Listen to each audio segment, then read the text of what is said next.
நம பார்வதிபதே ஹரஹர மகாதேவா. தென்னாடுடைய சிவனே போற்றி, எந்நாட்டவர்க்கும் இறைவா போற்றி, காவாய் கனகத்திரளே போற்றி, கைலை மலையானே போற்றி போற்றி. ஒளியான திருமேனி உமிழ்தானம் மிகமேவும், கலியார வரும் யானை கழல் நாளும் மறவாமல், அழியானும் மலர் தூவும் அடியார்கள் உளமான, வெளியாகும் வலிதாய வினை கூட நினையாவே. ஊழியர்கோன் வெப்பு ஒலித்த புகழியர்கோன் கடல் போற்றி, ஆலிமிசை கல்மிதப்பில் அணைந்த பிரான் அடி போற்றி, வாலி திருநாவலூர் வன் தொண்டர் பதம் போற்றி, ஊலிமலி திருவாத ஊரர் திரு தாள் போற்றி. மெய்யன்பர்களே, நம்மை எல்லாம் மேய்த்துக் கொண்டிருக்கும் தில்லைக்கூத்தனின் திருப்பாதங்களை மனம் மொழி மெய்களால் வணங்கி வருகின்றேன். சைவத்தையும் தமிழையும் இதுவரை நமக்கு கட்டி காத்து கொடுத்து அருள் இருக்கும் சைவ மடாதிபதிகளின் பொன்னார் திருவடிகளை திக்கு நோக்கி தண்டனிட்டு வணங்கி வருகின்றேன். இந்த இணையத்தில் இருந்திருக்கும் அடியார் பெருமக்களின் திருவடிகளை சிவனடியாக எண்ணி என் சினி மீது சுட்டி கொண்டு இன்றைய அருள்நந்தி சிவாச்சாரிய சுவாமிகளின் குரு பூஜையை முன்னிட்டு அவருடைய வரலாற்றை பற்றி நாம் சிந்தித்துவிட்டு, அவர் அருளிய நூலான சிவஞான சித்தியார் 20 என்ற 2 நூல்களில் ஒரு சில பாடல்களை மட்டும் ஒரு திரண்ட கருத்தாக சிந்திக்கலாம் என்று திருவருள் கூட்டியுள்ளது. இப்போது நாம் அருள்நந்தி சிவத்தின் திருவடிகளை வணங்கி அப்பெருமகனாரின் குரு பூஜையை நாம் தொடங்கி தொடர்வோமாக. அருள்நந்தி சிவாச்சாரிய சுவாமிகள் நம்முடைய சைவ சமயத்துக்கு சமய ஆச்சாரியர்கள் 4 பேர்கள். அவர்கள் எல்லாம் உங்களுக்கு நல்லாவே தெரியும். சமய ஆச்சாரியர்கள் அவர்கள் நின்ற திருக்கோலத்தோடு காட்சி கொடுப்பார்கள். அது முதலாமர் ஞான சம்பந்தர், அவர் சரியை மார்க்கம். முதலில் திருநாவுக்கரசர், அவர் சரியை மார்க்கம். ஞான சம்பந்தர் அவர் கிரியை மார்க்கம். சுந்தரர் சுவாமிகள் அவர்கள் யோக மார்க்கம். மாணிக்க வாசகர் அவர் நமக்கு ஞான மார்க்கத்தை அருளியவர்கள். நம்ம சரியை கிரியை யோகம் என்று சொன்னாலும் அதில் 16 படிநிலைகள் இருக்கின்றது. சரியையில் சரியை, சரியையில் கிரியை, சரியையில் யோகம், சரியையில் ஞானம். நம்ம கிரியையில் சரியை, கிரியை, கிரியையில் யோகம், கிரியையில் ஞானம். அப்புறம் யோகத்தில் கிரியை, யோகத்தில் சரியை, யோகத்தில் கிரியை, யோகத்தில் யோகம், யோகத்தில் ஞானம். அப்புறம் இறுதியாக ஞானத்தில் சரியை, ஞானத்தில் கிரியை, ஞானத்தில் யோகம், ஞானத்தில் நான்கும். எனவே நம்முடைய திருநாவுக்கரசர் சரியை நிலையில் என்றார். அவர் ஞானச்சரியையில், ஞான சரியையில் நின்றவர். நம்முடைய சுந்தர ஞான சம்பந்த பெருமான் ஞானத்தில் கிரியை அந்த மாதத்தில் நின்றவர். நம்முடைய சுந்தர பெருமான் ஞானத்தில் யோகம் அந்த நிலையில் நின்றவர்கள். நம்முடைய மாணிக்க ஞானத்தில் ஞானம் என்கின்ற அந்த 16வது நிலையில் நின்று பெருமானோடு இந்த சாயுஜ்யமுத்தில் 2 கலந்தவர்கள். அடுத்து நமக்கு சந்தான ஆச்சாரியர்கள் என்று சொல்லப்படக்கூடிய அந்த சந்தான ஆச்சாரியர்கள் 4 பேர்கள். அதை நாம் அகச்சந்தானம் புறச்சந்தானம் என்று பிரிப்போம். அகச்சந்தானம் புறச்சந்தானம்னா யார் கைலையில் வாழ்ந்து கொண்டிருக்கிறார்களோ, இந்த கைலையில் வாழ்கின்றவர்களோ அவர் அகச்சந்தான மரபு. இந்த கைலையை விட்டு நம்ம தமிழ்நாட்டில் தோன்றியவர்கள் அந்த புறச்சந்தான குறவர்கள். அந்த அகச்சந்தான குறவர்கள் முதலாம் அவர் திருநந்தி தேவர். நம்ம சிவபெருமான் திருநந்தி தேவருக்கு தான் முதலாக இந்த ஆகமங்களை உபதேசிக்கின்றார். எனவே நம்ம சமயத்துக்கெல்லாம் முதல் குருவாக இருப்பது நம்முடைய திருநந்தி தேவர். திருநந்தி தேவர் சனற்குமார முனிவருக்கு உபதேசிக்கின்றார். சனற்குமார் அந்த சத்தியஞான தரிசனங்களுக்கு உபதேசிக்கின்றார். சத்தியஞான தரிசனம் பரஞ்சோதி முனிவருக்கு உபதேசிக்கின்றார். இவர்கள் எல்லாம் கைலையில் வாழ்பவர்கள். எனவே நம்முடைய அகச்சந்தானம் என்பவர்கள் முதல் நம்முடைய திருநந்தி தேவர், சனற்குமார முனிவர், சத்தியஞான தரிசனிகள், பரஞ்சோதி முனிவர். பரஞ்சோதி முனிவர் அகத்திய முனிவரை பார்ப்பதற்காக வான்வழி மார்க்கமாக வருகின்றார். வரும்போது திருவெண்ணைநல்லூரில் 2 வயதுடைய ஒரு குழந்தை விளையாடி கொண்டிருக்கின்றது. அந்த குழந்தை இவரை ஆகர்ஷித்து இருக்கின்றது. இவ்வளவு பக்குவமுள்ள ஒரு ஆன்மா இருக்கின்றதே அப்படின்னு வியந்து போன நம்முடைய பரஞ்சோதி முனிவர் என்ன செய்கின்றார், திருவெண்ணைநல்லூருக்கு இறங்கி வருகின்றார். இறங்கி எப்போது ஒரு சிஷ்யன் சீடன் தயாராக இருக்கின்றானோ அப்போது குரு அவர் முன் தோன்றுவார் என்பது எல்லா ஞான நூல்களின் முடிவு. எனவே நம்முடைய பரஞ்சோதி முனிவர் அகத்திய முனிவரை சந்திப்பாக சென்றவர் என்ன செய்கின்றார்? நம்முடைய சுவேதவன பெருமாள் என்கின்ற அந்த மெய்கண்ட தேவரால் இழுத்து ஆகர்ஷிக்கப்படுகின்றார். அவருடைய பக்குவ நிலையை பார்த்து அவர் இறங்கி அவருக்கு ஆகம நூல்களை தீட்சையாக கொடுத்து மந்திர உபதேசம் செய்து அவரை மந்திர உபதேசம் செய்யும் போது அப்போது பெயரை மாற்ற வேண்டும். மெய்கண்ட தேவரின் முதல் பெயர் இயற்பெயர் சுவேதவன பெருமாள் என அவர் திருவன்காடரை போற்றி அதன் மூலமாக பிறந்த ஞான குழந்தை. எனவே அப்போது சுவேதவன பெருமாள் என்ற அந்த பெயரை மாற்றி மெய்கண்ட தேவர் என்ற பெயரை கொடுக்கின்றார். ஏன் அந்த மெய்கண்ட தேவர்னு பெயர் கொடுக்கிறார்னா, நம்முடைய பரஞ்சோதி முனிவரின் குருநாதர் சத்திய ஞான தரிசனிகள். அது வடமொழி. சத்தியம் என்பது என்னத்தை குறிக்கும்? மெய்யை குறிக்கும், மெய்ப்பொருளை குறிக்கும். சத்திய ஞான தரிசனி, தரிசனம் என்பது பார்ப்பது. மெய்கண்டர், மெய்கண்ட தேவர் என்கின்ற தீட்சா நாமத்தை கொடுக்கின்றார். மெய்கண்ட தேவரிடமிருந்து நம்முடைய அருள் நந்தி சிவம் தீட்சைப்படுகின்றார். அருள் சிவத்திலிருந்து மறைஞான சம்பந்தர் தீட்சைப்படுகின்றார். மறைஞான சம்பந்தர் உமாபதி சிவம் தீட்சைப்படுகின்றார். எனவே நம்முடைய மெய்கண்ட சிவம், அருள் நந்தி சிவம், மறைஞான சம்பந்த சிவம், உமாபதி சிவம், இவர்கள் 4 பேரும் புறச்சந்தான குறவர்கள். இந்த 4 பேருமே அவர்கள் சித்தமலம் அடுத்து அது சிவம் ஆக ஆனவர்கள். எனவே நம்முடைய சுவேதவன பெருமாள் என்கின்ற நம்முடைய முதல் குரு அவர் என்ன செய்கின்றார்? அவர் மெய்யை நேரே தரிசித்தார். அதாவது மெய்கண்ட சிவம் என்கின்ற அந்த பெயரை பெறுகின்றார். எப்படி நம்முடைய சிவபெருமான் திருநந்தி தேவருக்கு முதலில் உபதேசம் செய்தாரோ அது போல நம்முடைய மெய்கண்ட தேவநாயனாரும் யாருக்கு உபதேசம் செய்கின்றார்? இந்த நந்தி, இந்த நந்திக்கு உபதேசம் செய்கின்றார். அவர் அருள் கூட்டல் நந்தி, அவர் அருள் நந்தி சிவம். அவர் ஆச்சாரியாராக இருப்பதால் அவர் அருள் நந்தி சிவாச்சாரியார் என்று கூறப்படுகின்றார். இப்போது அருள் நந்தி சிவாச்சாரியார் சூழலின் அந்த வரலாற்றை பற்றி நாம் சிந்திக்கலாம். நம்முடைய பாரத நாடு பழம்பெரு நாடு என்று பாரதியார் போற்றார். இந்த பெருமையை நாம் மறக்கக்கூடாது. ஏன்னா இந்த பாரத நாடு தான் பல சான்றோர்களை உலகத்திற்கு அளித்தது. வடக்கே பார்த்தோம்னா பல சைவ உலகத்திற்கு மதிப்பு கூட்டிய நம்முடைய ஆதி சங்கராச்சாரியார். அதே மாதிரி காஷ்மீர சைவம் நம்முடைய நாட்டின் இந்த ஸ்ரீநகர்ல இருக்கின்றது. அது காஷ்மீரி சைவம் அதுவும் சித்தாந்த சைவத்தை போல மிக உயர்ந்த சைவம். பல ஞானிகளும் அங்கே சென்றிருக்கின்றார்கள். நம்முடைய ராமானுஜர் அங்கே சென்றிருக்கின்றார். நம்முடைய மத்வாச்சாரியார் அங்கே சென்றிருக்கின்றார். சங்கராச்சாரியார் சென்றிருக்கின்றார். இந்த காஷ்மீரி சைவத்தால் ஈர்க்கப்பட்டவர்கள். அதுபோல இந்த பாரத நாடு பழம்பெரும் நாடு, அதன் பெருமையை நாம் மறக்கக்கூடாது என்று சொல்வார்கள். இந்த பாரத நாட்டில் மிகவும் சிறப்பு வாய்ந்தது இந்த செந்தமிழ் நாடு. செந்தமிழ் நாடு என்னும் போதினிலே இன்ப தேன் பாயுது காதினிலே என்று பாரதியார் பாடுவார். ஏன்னா நாக்கில பட்டாதான் சுவைக்கும். ஆனால் செந்தமிழ் என்கின்ற அந்த வார்த்தையை நம்ம காதால கேட்டால போதும் அந்த காதில தித்திக்கும் என்ற கருத்தை சொல்கின்றார். அப்பேற்பட்ட செந்தமிழ் நாட்டில் பல நாடுகள் உள்ளது. அதில் ஒன்று நடுநாடு. அந்த காலத்தில் தமிழ்நாடு பலவாறாக பிரிக்கப்பட்டிருந்தது. அதை நடுநாடு என்று சொல்வார்கள். அந்த நடுநாட்டில் அது குன்றாத எழில் வளம் நிறைந்தது. அதில் துறையூர் என்று ஒரு ஊர் இருக்கின்றது. அந்த திருத்துறையூர் தான் நம்முடைய சுந்தரமூர்த்தி அவர்கள் தவநெறியை வேண்டிக் கொள்வார். அப்பேற்பட்ட சிறப்பு வாய்ந்தது அந்த துறையூர். இந்த துறையூர்ல இந்த ஆண்டுகளை கணக்கிடும் போது நம்ம என்ன செய்யறோம்? இப்ப கிறிஸ்துவுக்கு முன் கிறிஸ்துக்கு பின் இன்னும் கணக்கெடுக்கின்றோம்.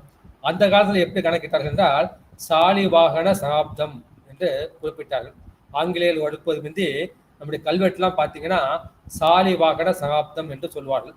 அந்த சாலிவாகன சகாப்தம் 1175 இந்த ஆதிசைவர் மரபில் நம்முடைய அருள் நந்தி சிவாச்சாரிய சுவாமிகள் அவர் தோன்றினார். அவருடைய இயற்பெயர் நமக்கு தெரியவில்லை. இந்த சிறப்பு என்னன்னா, நமக்கு எல்லாம் நம்முடைய சுந்தரமூர்த்தி சுவாமிகள் வரலாறு வரும். அந்த வரலாறு அந்த சுந்தரமூர்த்தியின் அவருடைய மாமன், தாய் மாமன் அல்லது மாதுளர் என்று சொல்வார்கள். அந்த மாதுளர் ஸ்ரீ சடங்கவி சிவாச்சாரியார். இந்த சடங்கவி சிவாச்சாரியன் பெண்ணை தான் மணப்பதற்காக நம்முடைய சுந்தர சுமார்த்திகள் இந்த திருமண சடங்குகளை செய்வார்கள். அதை நம்முடைய சிவபெருமானை தடுத்து ஆட்கொள்வார்.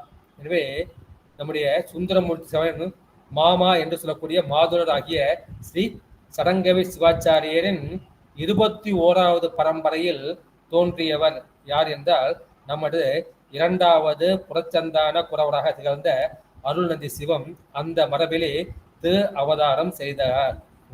சடங்கவி சிவாச்சாரியாரது 21வது பரம்பரையில் அவர் தோன்றினார். அவர் தோன்றுவது எதற்காகனா இந்த உலகம் உய்ய வேண்டும். உலகம் உய்ய வேண்டும்னா என்ன வேண்டும்? இந்த சைவம் தலைக்க வேண்டும், நிலைக்க வேண்டும். சைவம் தலைக்க என்ன செய்யணும்? அந்த வேத நெறி தலைத்தோங்க மிகு சைவத்துறை விளங்க என்று சேக்கிலார் படம் இல்லையா? எனவே இந்த சிவ ஆகம பொருள் இனிது விளங்க வேண்டும், அது பார் முழுதும் பரவ வேண்டும் என்ற அந்த கருத்தோடு சிவபெருமான தோற்றுவிக்கின்றார். எனவே இந்த தத்துவ ஞானத்தில் மிக தலை சிறந்தவர் என்று பாராட்ட தகுந்தவர் நம்முடைய அருள்நந்தி சிவாச்சாரியார். அவர் ஆதிசைவர் மரபு இல்லையா? தம்முடைய மரபிற்கேற்றவாறு அவர் வடமொழி தென்மொழி ஆகிய 2 மொழிகளிலும் உள்ள எல்லா நூல்களையும் பயின்றார். வேதங்களையும் பயின்றார், ஆகமங்களையும் பயின்றார், திருமுறைகளையும் பயின்றார். அவரோட எனவே பொது நூலாகிய அந்த வேதத்தையும் சிறப்பு நூலாகிய அந்த ஆகமத்தையும் அனைத்து ஞான சாத்திர நூல்களையும் அவர் கற்றார். அவர் மிகவும் சிறப்பாக கற்றது 28 ஆகமங்கள். இந்த 28 ஆகமங்கள் என்ன என்று நாம் திருமந்திரத்திலே நாம் பார்த்திருக்கோம். இந்த காரண ஆகமம் முதலாக வாதுளம் ஈராக 28 ஆகமங்கள் இருக்கின்றன. அந்த 28 ஆகமங்களில் 9 ஆகமங்களை தான் திருமணம் எடுத்துக்கொண்டு நமக்கு 9 தந்திரமாக கொடுத்திருக்கின்றார். ஆனால் இவள் அந்த 28 சைவ ஆகமங்களையும் துறை போக கற்றார். கற்றது மட்டுமல்ல, கற்க கசடர கற்றபின் நிற்க அதற்கு தகன்னு வள்ளுவர் சொல்லி கேட்டார் இல்லையா? அது போல கற்ற வண்ணம் அதை ஒழுகியும் வருபவர். எனவே இவர் சகல ஆகமங்களிலும் தலை சிறந்த பண்டிதராக இருந்தார். எனவே இவரை எப்படி கூப்பிடலாம்? சகல ஆகம பண்டிதர் என்று சொல்லுகின்றார்கள். எனவே இவர் என்ன செய்யறாருன்னா, இவர் போகும்போது இவர் பின்னாலேயே பல வண்டிகள் வருமா, அந்த வண்டிகள் முழுக்க வேத நூல்களும் அந்த ஆகம நூல்களையும் ஏற்றி செல்வாராம். இவ்வாறு வாழும் காலத்து இவர் இந்த ஆகம செய்திகளை பரப்பினார். ஆகம செய்தி பரப்பினா இப்ப நம்ம சித்தாந்த வகுப்புலாம் போறோம். நம்ம திருவாரூர் ஆதனம் நமக்கு சித்தாந்த வகுப்பு, திருமுறை பன்னிசை பயிற்சி வகுப்பு நமக்கு கொடுத்திருக்கின்றது. அதுபோல இவர் என்ன செய்கின்றார்? தனிப்பட்ட முறையில் தமிழ்நாட்டின் பல இடங்களுக்கும் சென்று அந்த ஆகம பாட வகுப்புகள் நடத்தினார். எதற்காக நடத்தினார்னா, இந்த சைவ சமயம்தான் உண்மையான சமயம், அதில் சித்தாந்த சைவம் தான் சிறந்த சைவம். அப்ப அதில் சொல்லப்படக்கூடிய அந்த செம்பொருள் சிவம்தான் அது உண்மையான கடவுள் என்று பலருக்கும் அறிய செய்து வருவாயினர். எனவே இவரிடம் பல மாணவர்கள் கற்றார்கள். அது மாதிரி பல மாணவர்கள் அதுல யார் ஒருத்தர் அப்படின்னா, இப்போது திருப்பெண்ணாகடம் என்று சொல்லப்படக்கூடிய அந்த இடத்தில் சைவ வேளாளர் குலத்தில் பிறந்தவர் அச்சுத கலப்பாளர். அந்த அச்சுத கலப்பாளரும் இந்த அருள்நந்தி சிவத்துக்கு ஒரு சீடராக இருந்து அவரிடம் ஆகமங்களை படித்திருக்கிறார். அந்தர்கள் தான் படிக்கணும்னு கிடையாது. அந்த சைவ வேளாளர் குலம் யாருக்கெல்லாம் தகுதி இருக்கின்றதோ, பக்குவம் இருக்கின்றதோ, யார் வேண்டுமானாலும் படிக்கலாம் என்பதை இதை நான் புரிந்து கொள்ள வேண்டும். எனவே ஒரு அச்சுத கலப்பாளர் இருக்கின்ற அவர் சைவ வேளாள குலம். அந்த குலத்துக்கு தலைவராகவும் இருக்கின்றார். அவர்கிட்ட கல்வி செல்வம் இருக்கின்றது, பொருள் செல்வம் இருக்கின்றது, எல்லா செல்வமும் இருக்கின்றது. இல்லாத ஒரே செல்வம் பிள்ளை செல்வம். இந்த மக்கட்பேறு வாய்க்கவில்லை. இப்படி மக்கட்பேறு வாய்க்கிறதுனால இவர் என்ன செய்கின்றார்? அந்த அருள்நந்தி சிவத்தின் திருவடிகளை வணங்கி, பெருமானே, எனக்கு இப்படி ஒரு குறை உள்ளது, அந்த குறையை நீக்குவதற்கு நீங்கள் வழிகாட்ட வேண்டும் என்று சொல்கிறார். அப்போது அருள்நந்தி சிவம் என்ன செய்கின்றார்னா, அவருக்கு வேத நூல் நல்லா தெரியும், 28 ஆகமங்கள் நல்லா தெரியும், 12 திருமுறைகள் நல்லா தெரியும். இருந்தாலும் அவர் என்ன செய்கின்றார்? அந்த 12 திருமுறைகளில் நம்முடைய ஞான சம்பந்த பெருமான், இந்த ஞான சம்பந்த பெருமான் என்ன செய்கின்றார்? அவர் கயிறு சாத்தி பார்ப்பார் இல்லையா மதுரையில போயிட்டு, அது மாதிரி இவரும் என்ன செய்கின்றார்னா, அந்த தேவார திருமுறைகள்ல கயிறு சாத்து பார்க்கின்றார். அதுக்கு முந்தைய அந்த தேவார திருமுறை என்ன செய்யறா, அதுக்கு ஒரு புனித இருக்கைகள் எழுந்தருள செய்கின்றார். அதற்கு தூபம், தீபம், ஆராதனைகள், நெய்வேத்தியம் எல்லாம் செய்கின்றார். செய்துவிட்டு அவரு கயிறு சாத்தி பார்க்கின்றார். அந்த மாதிரி கயிறு சாத்தி பார்க்கும்போது திருஞான சம்பந்த சுவாமிகளுடைய திருவெண்காட்டு திருப்பதிகம் வந்து அது உங்களுக்கு தெரிஞ்ச கதை தான். பெயடைய பிரிவெய்தும் பிள்ளையோடு உள்ள நினைவு ஆயினவே வரம் பெறுவார் ஐயூர வேண்டா ஒன்றும். பேய் அடையா, பேய் வந்து அடையாது. பிரிவெய்தும் பிள்ளையோடு உள்ள நிலை, நிச்சயமா உனக்கு வந்து பிள்ளை வரம் வந்து பெருமான் கொடுப்பார். வாயினவே வரம் பெறுவார், இந்த வரம் வந்து நிச்சயமா கிடக்கும். ஐயுற வேண்டாம், இதுல உங்களுக்கு எந்த சந்தேகமும் வேண்டாம். இது எப்படிப்படுது? வேயன தோல் உபை பங்கம், வேயுறு தோழி பங்கன் பாடப்படி இங்கே வேயன தோல் உபை பங்கம், மூங்கில் போன்ற தோள்களை உடைய அந்த உமையை பங்காக கொண்டவன் அந்த திருவெண்காட்டு ஈசன். அவன் வெண்காட்டு முக்குள நீர், இந்த திருவெண்காட்டுல 3 தீர்த்தங்கள் இருக்கின்றன. அதை முக்குளங்கள் முத்தீர்த்தம் என்று சொல்வார்கள். சூரிய தீர்த்தம், சந்திர தீர்த்தம், அக்னி தீர்த்தம். அந்த முக்குள நீர் தோய் வினையார் அவர், யார் வந்து அந்த 3 குளத்திலையும் வந்து குளிக்கின்றார்களோ அவர் தம்மை, இந்த குளிக்கின்ற வினை தோயாவாம் தீவினையே, அப்பேற்பட்டவர்களுக்கு எந்த தீவினையும் அது தோயாது சேராது என்ற தேவார பாசுரம் வந்து அப்போது உதயமாயிற்று. பார்த்தவுடனே அருள்நந்தி சிவத்துக்கு மிகவும் சந்தோஷம். இந்த அச்சுத கலப்பாருக்கும் அதை விட அதிக சந்தோஷம். எனவே அருள்நந்தி சிவம் என்ன செய்கின்றார்னா, அந்த அச்சுத கலப்பாரை நீ திருவெண்காட்டுக்கு செல், அங்கே சென்று பல காலம் தங்கி தவம் செய்துவான். அதே மாதிரி அங்குள்ள சோம குளம், சூரிய குளம், அக்னி குளம் என்ற அந்த 3 தீர்த்தங்களும் தினமும் மூழ்கி கணவன் மனைவியாக அந்த சுவேதவன பெருமான் என்கின்ற அந்த வெண்காட்டு ஈச பெருமானை வணங்கினால் உனக்கு வந்து என்ன செய்யும்? பிள்ளையோடு உள்ள நிலை உனக்கு ஆயும், உனக்கு பிள்ளை வரம் கிடைக்கும் என்று சொல்கிறார்கள். குருவின் வார்த்தையை தட்டாத அந்த சிஷ்யராகிய அச்சுத கலப்பாரலும் என்ன செய்கின்றார்? அந்த முக்குளங்களில் தினமும் நீராடி தவம் செய்து, தவம் நமக்கு சரியை கிரியை யோகம் தான் நமக்கு தவம். எனவே அந்த சரியை கிரியை யோகங்களை செய்து அந்த பெருமானை வழிபட்டு வருகின்றார். அந்த பெருமான் திருவருளால் அவருக்கு மகப்பேறு வாய்க்கின்றது. மகப்பேறு வாய்த்து அந்த தக்க பருவத்தில் ஒரு ஆண் மகவை என்ன செய்கின்றார்? இந்த அம்மையார் வந்து பெற்று எடுக்கின்றார். அந்த பிள்ளைக்கு வந்து என்ன பெயர் சூட்ட வேண்டும் என்று இந்த அருள்நந்தி சிவத்தை தான் அச்சுத கலப்பால் வந்து கேட்கின்றார். அப்போது அருள்நந்தி சிவம் என்ன சொல்கின்றார்கள்னா, இது வந்து நம்முடைய வெண்காட்டு ஈஸ்வரால் பெருமானால் பிறந்தது, எனவே இதுக்கு ஸ்வேதவன பெருமான் என்று பெயரிடுங்கள் என்று அதை பிள்ளை திருநாமமாக சூட்டினார். எனவே இப்ப வந்து அருள்நந்தி சிவத்தின் வரலாறும் நம்முடைய மெய்கண்டார் வரலாறு கலந்தார்.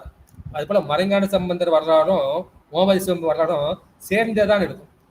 நம்ம வந்து நம்முடைய மெய்கண்ட சிவம் என்கின்ற ஸ்வேதவன பெருமான் வரலாற்றை சேர்த்து நம்ம பார்க்க வேண்டும். எனவே இந்த குழந்தை வந்து என்ன செய்கின்றது? இந்த பெண்ணாடகத்தில் வந்து வசித்து வருகின்றது. அப்போது அந்த பிள்ளையின் மாமனார், அந்த அம்மாவின் வந்து தமையனார் வந்து அங்கே வருகின்றார். அவர் வந்து என்ன செய்கின்றார்? இந்த குழந்தையை கொண்டு, தாய்மாமனுக்கு உரிமை அதிகம் இல்லையா, எனவே இந்த குழந்தைய வந்து நான் கொஞ்ச நாள் கொண்டு போய் என் ஊர்ல நான் கொஞ்சம் வளர்த்துக்கிறேன், நீங்க எனக்கு வந்து அனுமதி கொடுக்கணும் அப்படின்ட்டு என்ன செஞ்சார்? தன்னுடைய தங்கையிடம் மைத்திரனும் கேட்கின்றார். கேட்டவன அவரை பெற்ற பெற்றோர்கள் வந்து அதற்கு சம்மதம் தெரிவிக்கின்றார்கள். இந்த மாமனார் இருந்தது வந்து திருவெண்ணை நல்லூர். அந்த திருவெண்ணை நல்லூர்ல தான் ஸ்வேதவன பெருமாள் வந்து வளர்ந்து வருகின்றார். அப்போது அவருக்கு 2 வயது வரும்போது, நான் ஏற்கனவே சொன்னது போல அந்த பரஞ்சோதி முனிவர், அந்த அகச்சந்தானத்தில் உள்ள அந்த நான்காவது முதல் வந்து திருநந்தி தேவர், அடுத்து வந்து சனத்குமார முனிவர், அப்புறம் வந்து சத்தியஞான திருச்சிகள், 4 வந்து இந்த பரஞ்சோதி முனிவர்.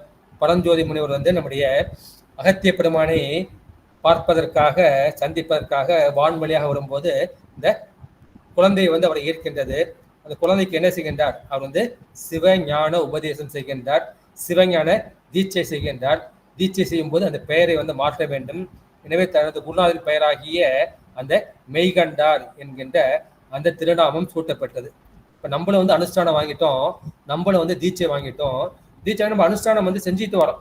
செஞ்சிட்டப்ப நம்ம என்ன செய்யணும்? அது தொடர்ந்து சிவாலயத்துக்கு வந்து செல்ல வேண்டும் இல்லையா?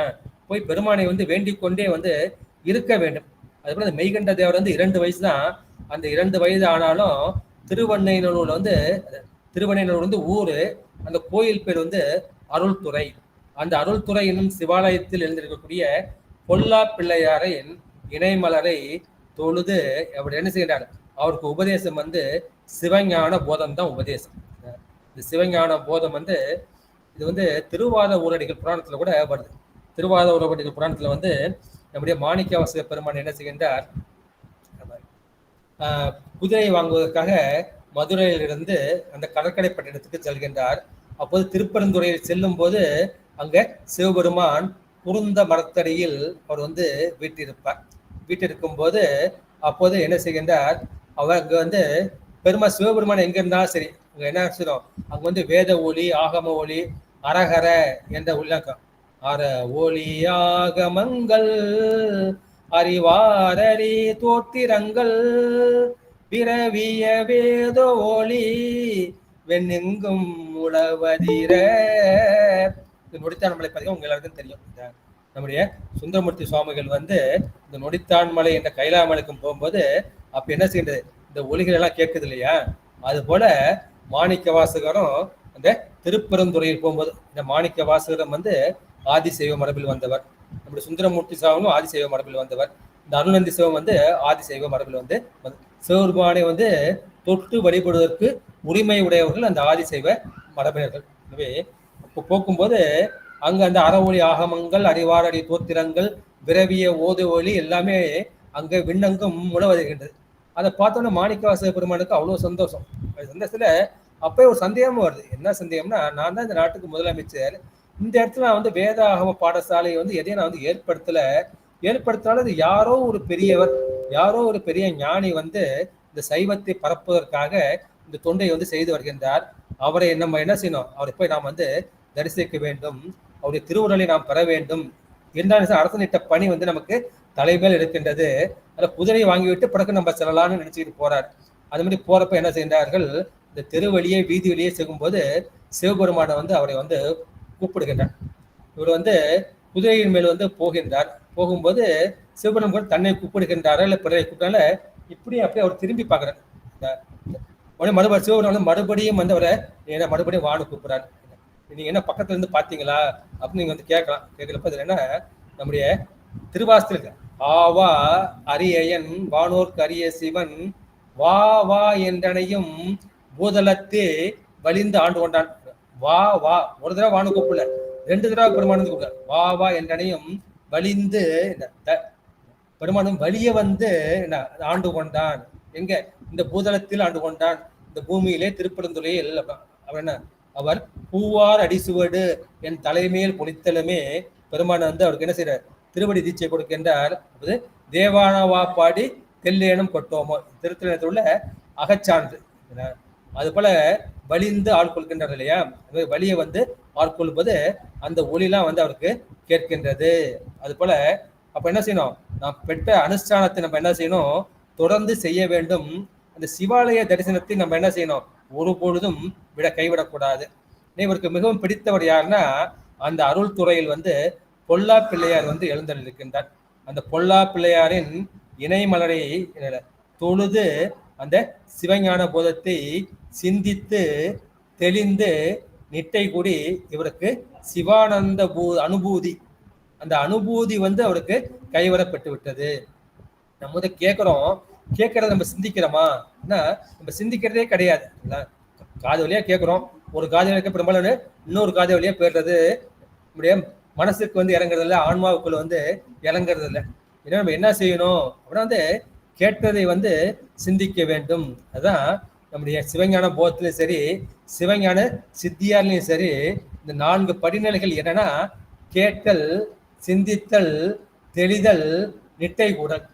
இதுதான் வந்து ஞான சாதனங்கள். நமக்கு வந்து சரியை கிரியெல்லாம் யோகம்லாம் ஞானத்தை கொடுக்கும். ஞானத்தை கொடுத்தாலும் என்ன செய்யணும், நாம் கேட்ட அந்த சித்தாந்தத்தை, திருமுறை கருத்துக்களை நாம் என்ன அதை கேட்டதோடு விட்டக்கூடாது. அதை வந்து திரும்ப திரும்ப திரும்ப திரும்ப சிந்திக்க வேண்டும். சிந்தித்து சிந்தித்து என்ன செய்யணும், அதை தெளிய வேண்டும். கேட்டு சிந்தித்து தெளிந்தால் போதும், என்ன செய்யணும், உடனடியாக வந்து நமக்கு நிஷ்டை வந்து கைகூடும். என்ன செய்யறார், அந்த 2 வயசுலயே அவருக்கு நம்முடைய இந்த பரஞ்சோதி மகான் கொடுத்த அந்த சிவஞான போதத்தை பல முறை சிந்திக்கின்றார். அதை வந்து தெளிகின்றார், தெளிந்து நிட்டை கொடுக்கின்றார். நிட்டையில அவருக்கு சிவானந்த அனுபூதி கைவிட்டது, அவருக்கு கைவிட்டு கிட்டுவிட்டது. அப்பொழுது தோத்திர வடிவாய் உள்ள அந்த தெய்வ திருமுறைகளின் மெய்ப்பொருள் என்ன சார், சாத்திர வாயிலாக வெளியிட வேண்டும் என்று சொல்லி சிவஞான போதும் என்கின்ற ஞான பணுவலை இவர் வந்து மாணாக்கர்கள் கற்பித்தார். நான் அந்த திருவாசல் ஆரம்பிச்சு அதை மறந்துட்டேன். ஏன்னா அப்ப சிவபெருமானை வந்து சிவபெருமானு தெரியாது. அவர் தெரியாம அவரை வந்து அவர்கிட்ட தீட்சை வாங்குற இல்லையா, தீட்சை வாங்கும்போது பார்த்தோம்னா பெருமான் கையில வந்து ஒரு ஓலைச்சுவடி வந்து இருக்கின்றது. ஓலைச்சுவடி இருக்கும்போது அப்போது இவர் என்ன கேட்கின்றார், பொருத்தமொரு கையினிலேயே புத்தகம் ஏதையா. இந்த ஓலைச்சுவடி புஸ்தகம்னு சொல்றாங்க. அந்த புஸ்தகம் ஏதையாங்கிற அதை பொய்யில்லா சிவஞான போதம் என்றார். என்ன புஸ்தகம்னு கேட்கிறப்ப இது பொய்யை இல்லாமல் ஆக்கக்கூடிய சிவஞான போதம் என்று அந்த குருநாதராக வந்து சிவபெருமான் வந்து மாணிக்க வாசகருக்கு கூறுகின்றார்.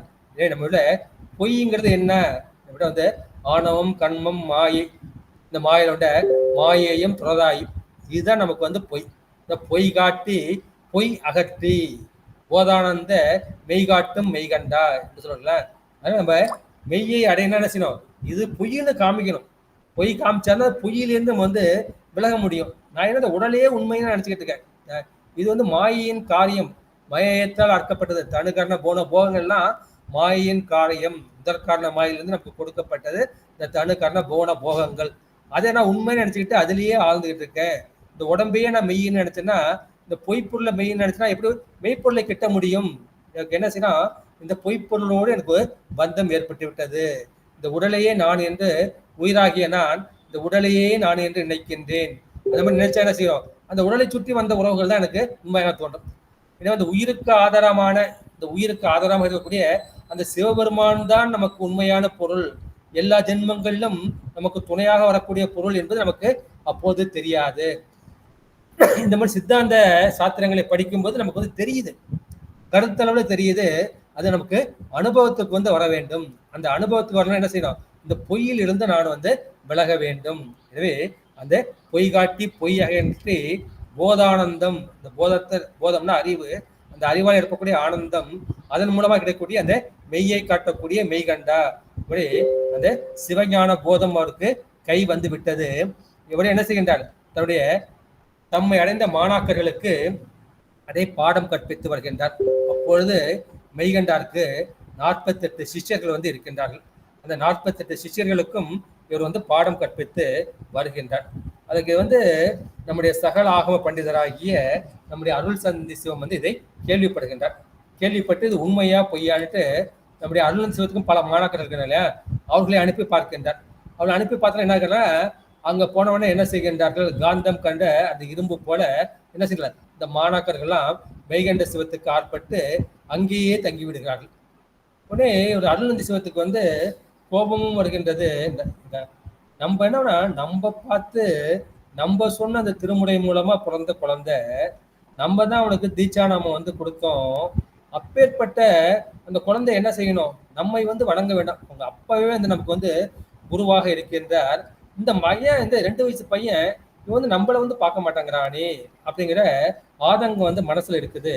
எனவே இவர் என்ன செய்கின்றார், அவரை காண்பதற்காக திருவெண்ணைநல்லூர் வந்து வருகின்றார். நம்முடைய சைவ சித்தாந்தம் சொல்லக்கூடிய 3 பொருள் தானே.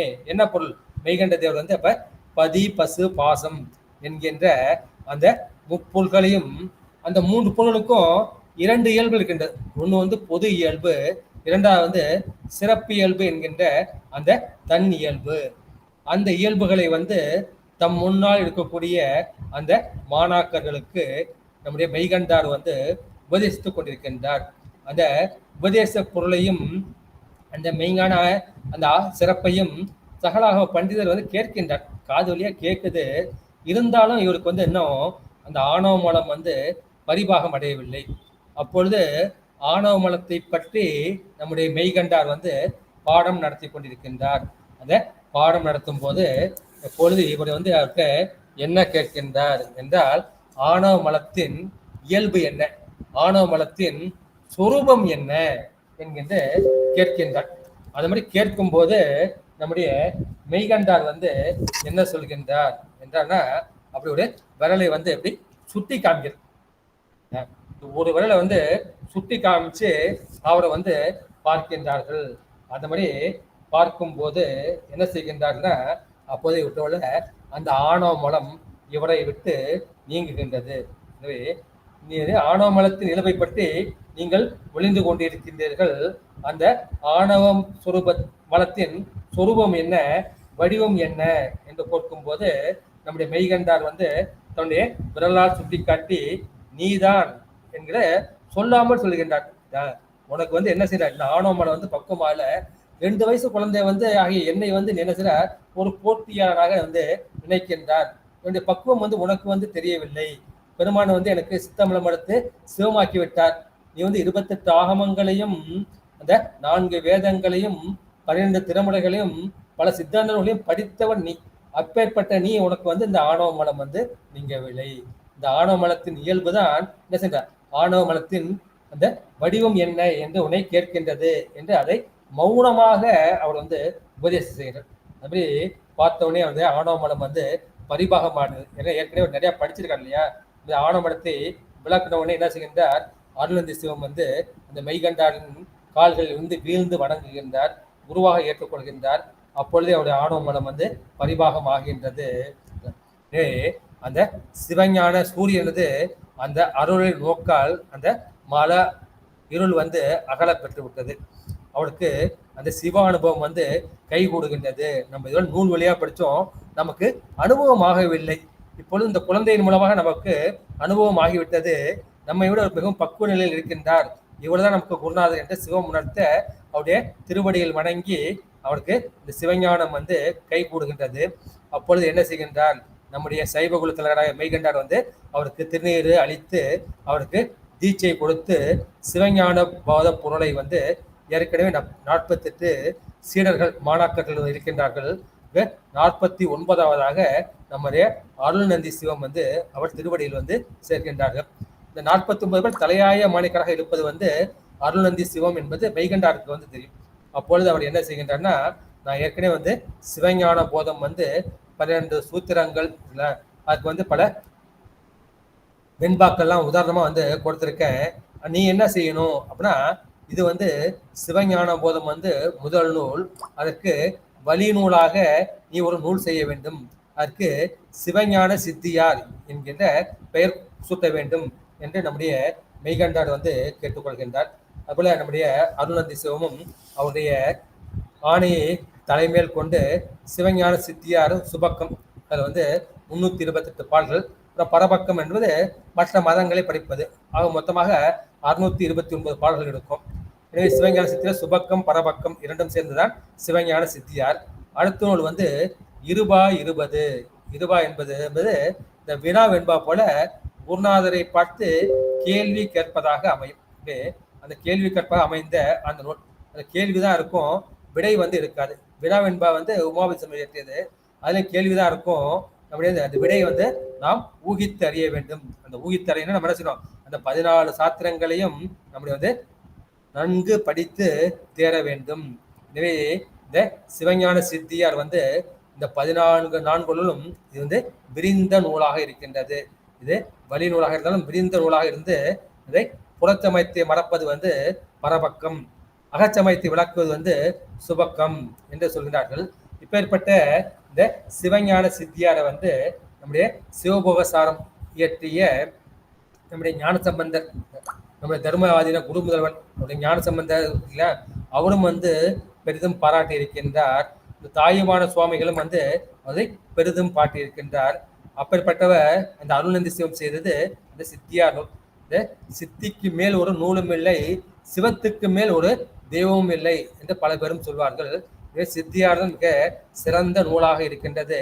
அந்த மாதிரி இருந்தாலும் இவர் என்ன செய்கின்றார், நம்முடைய மெய்கண்ட தேவனுடைய தாளை தான் தன்னுடைய தலைமேல் சுத்திக் கொள்கின்றார். உங்களுக்கு எல்லாம் தெரிஞ்சது அந்த குரு வணக்கம், என்னை இப்பவத்தில் சேரா வகை எடுத்து என்ன செய்யறார், இந்த பிறவி பவம்னா பிறவியை குறிக்கும். என்னை பவத்தில் சேரா வகை எடுத்து, இந்த பிறவி கடலில் சேராமல் வகை எடுத்து என் சித்தத்தை தன்னை வைத்தருளி. அந்த கரணம் மனம் புத்தி சித்தம் அகங்காரம் இல்ல, அந்த சித்தத்தை தன்னை வைத்தருளி, சிவமாகிய தன்னை வைத்தருளி தாளினை தலைமேல் சூட்டும். தன்னுடைய இணையார் திருவடி என் தலைமேல் வைத்தலுமே துணையான சுத்தங்கள் அத்தனையும் துறந்தொழிதன் என்று மாணிக்க சொல்லல. அது போல நம்முடைய மெய்கண்டாருடைய தாள் இணைமேல் தலைமேல் சுட்டும் மின்னமர் பொழில் சூழ் வெண்ணெய் மேய்வாள் மெய்கண்டான் நூல். இந்த திருவெண்ணை நூலில் வந்து என்ன பெரிய சோலைகள் இருக்கின்றன. அந்த சோலைகள் வந்து அந்த விண்ணை 8 மலர் இருக்கின்றன.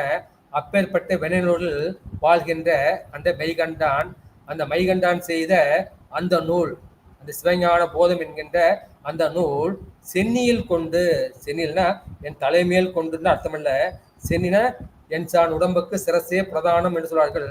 அதை வந்து பிரதானமாக, அதை முதன்மையாக கொண்டு சைவ திறத்தினை தெரிக்கல் உற்றாம் என்று சொல்கிறார்கள். அதுபோல இவர் என்ன செய்கின்றார், அவர் பல மாணவர்களுக்கு இந்த சிவஞான சித்தியாரையும் சிவஞான போதத்தையும் இவர் வந்து உபதேசம் செய்கின்றார். அந்த மாதிரி உபதேசம் செய்து வந்து மறைஞான சம்பந்தர். அந்த மறைஞான சம்பந்தர் எப்படி இருக்கிறார்னா, அவர் வந்து அவதூத சன்னியாசி. அது கேட்டவுடனே அவருக்கு என்ன செய்கின்றார்கள், அந்த அனுபவம் கைகூடி விட்டது. அதாவது எல்லா பார்த்தாலும் எதுவுமே சிவமாக தெரிகின்றது. எனவே மறைஞான சம்பந்தர் வந்து எந்த நூலும் வந்து செய்யவில்லை. அவர் செஞ்சிருந்தா நமக்கு இந்த அருள்நந்தி சிவந்தர் பற்றி பல வரலாறுகள் நமக்கு கிடைச்சிருக்கும். அவர் எந்த நூலையும் செய்யவில்லை.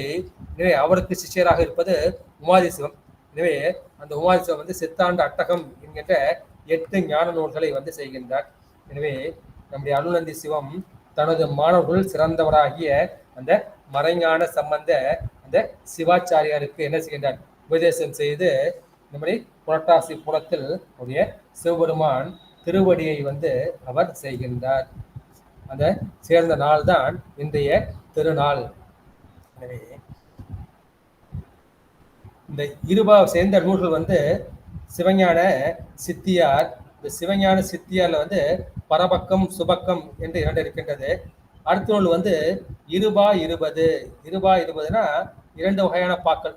ஒன்று வந்து வெண்பா, 2வது வந்து அகவல்பா அல்லது ஆசிரியப்பா. அந்த 10 வெண்பா 10 ஆசிரியப்பா இவற்றால் ஏற்பட்ட அந்த வினா வகையில் அமைந்த நூல். இப்போ நம்ம என்ன பார்க்கலாம் அப்படின்னா வந்து, இந்த நூலுக்கு வந்து என்ன செய்யணும்னா,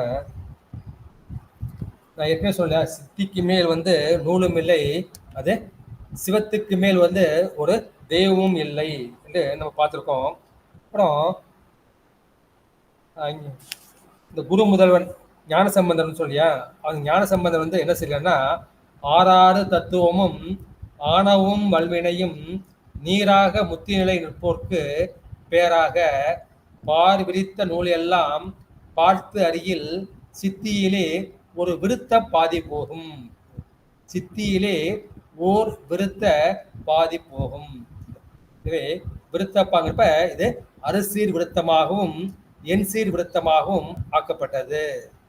இது வந்து எந்த நூலையும் வந்து என்ன சொல்வார்கள், அதன் பொது இயல்பு சிறப்பு இயல்பு, ஈறு இயல்புன்னு சொல்லுவாங்க இல்லையா, அந்த ஈறு இயல்பு சொல்வதில் பொது இயல்பு சிறப்பு இயல்பு. இந்த சிறப்பு இயல்பை சொல்லக்கூடியது அதை என்ன செய்யலாம், அதான் வந்து என் சீர் விருத்தமாக வரும். அந்த என் சீர் விருத்தத்துல ஓ விருத்த பாதி போதும் என்று சொல்வார்கள். இதை வந்து தாய்மான சுமைகள் வந்து என்ன சொல்வார்னா, பாதி விருத்தத்தால் இப்பார் விருத்தமாக உண்மை சாதித்தார் பொன்னடியை சாருவது என்னாலோ.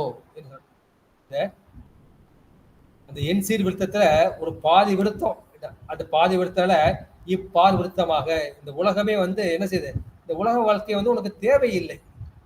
விருத்தம்னா வந்து வயதாவதை குறிக்கும், விருத்தம் உனக்கு வேண்டாம் என்பதை வந்து குறிக்கும். இந்த பார் விருத்தமாக இந்த உலக வாழ்க்கை வந்து விருத்தமாக உண்மை சாதித்தார், அந்த பொய்யை நீக்கி உண்மையாக அந்த சிவத்தை சாதித்தார். யார் சாதித்தார், நம்முடைய அருள்நந்தி சிவம் வந்து சாதித்தார். அப்பேற்பருடைய பொன்னடியை சாருவது என்னாலோ என்று தாயுமான சுவாமிகள் வந்து சொல்லியிருக்கின்றார். அது தாயுமான சுவாமிகள் அந்த மாதிரி சொல்லியிருக்கின்றார். சிவபவசாரம் வந்து நம்முடைய தருமை குரு ஆதீன முதல்வர் வந்து உளிஞான சம்பந்தர் அவரே வந்து என்ன செய்கின்றார், இந்த சித்தியாரை வந்து அந்த அளவுக்கு பாராட்டுறார். 6 தத்துவமும் 36 தத்துவம் எதை சேர்ந்தது, அது வந்து மாயை வந்து சேர்ந்தது. ஆணவம் இந்த ஆணவ மலம், வல்வினை இது வந்து என்ன செய்ய கண்ம மலம்.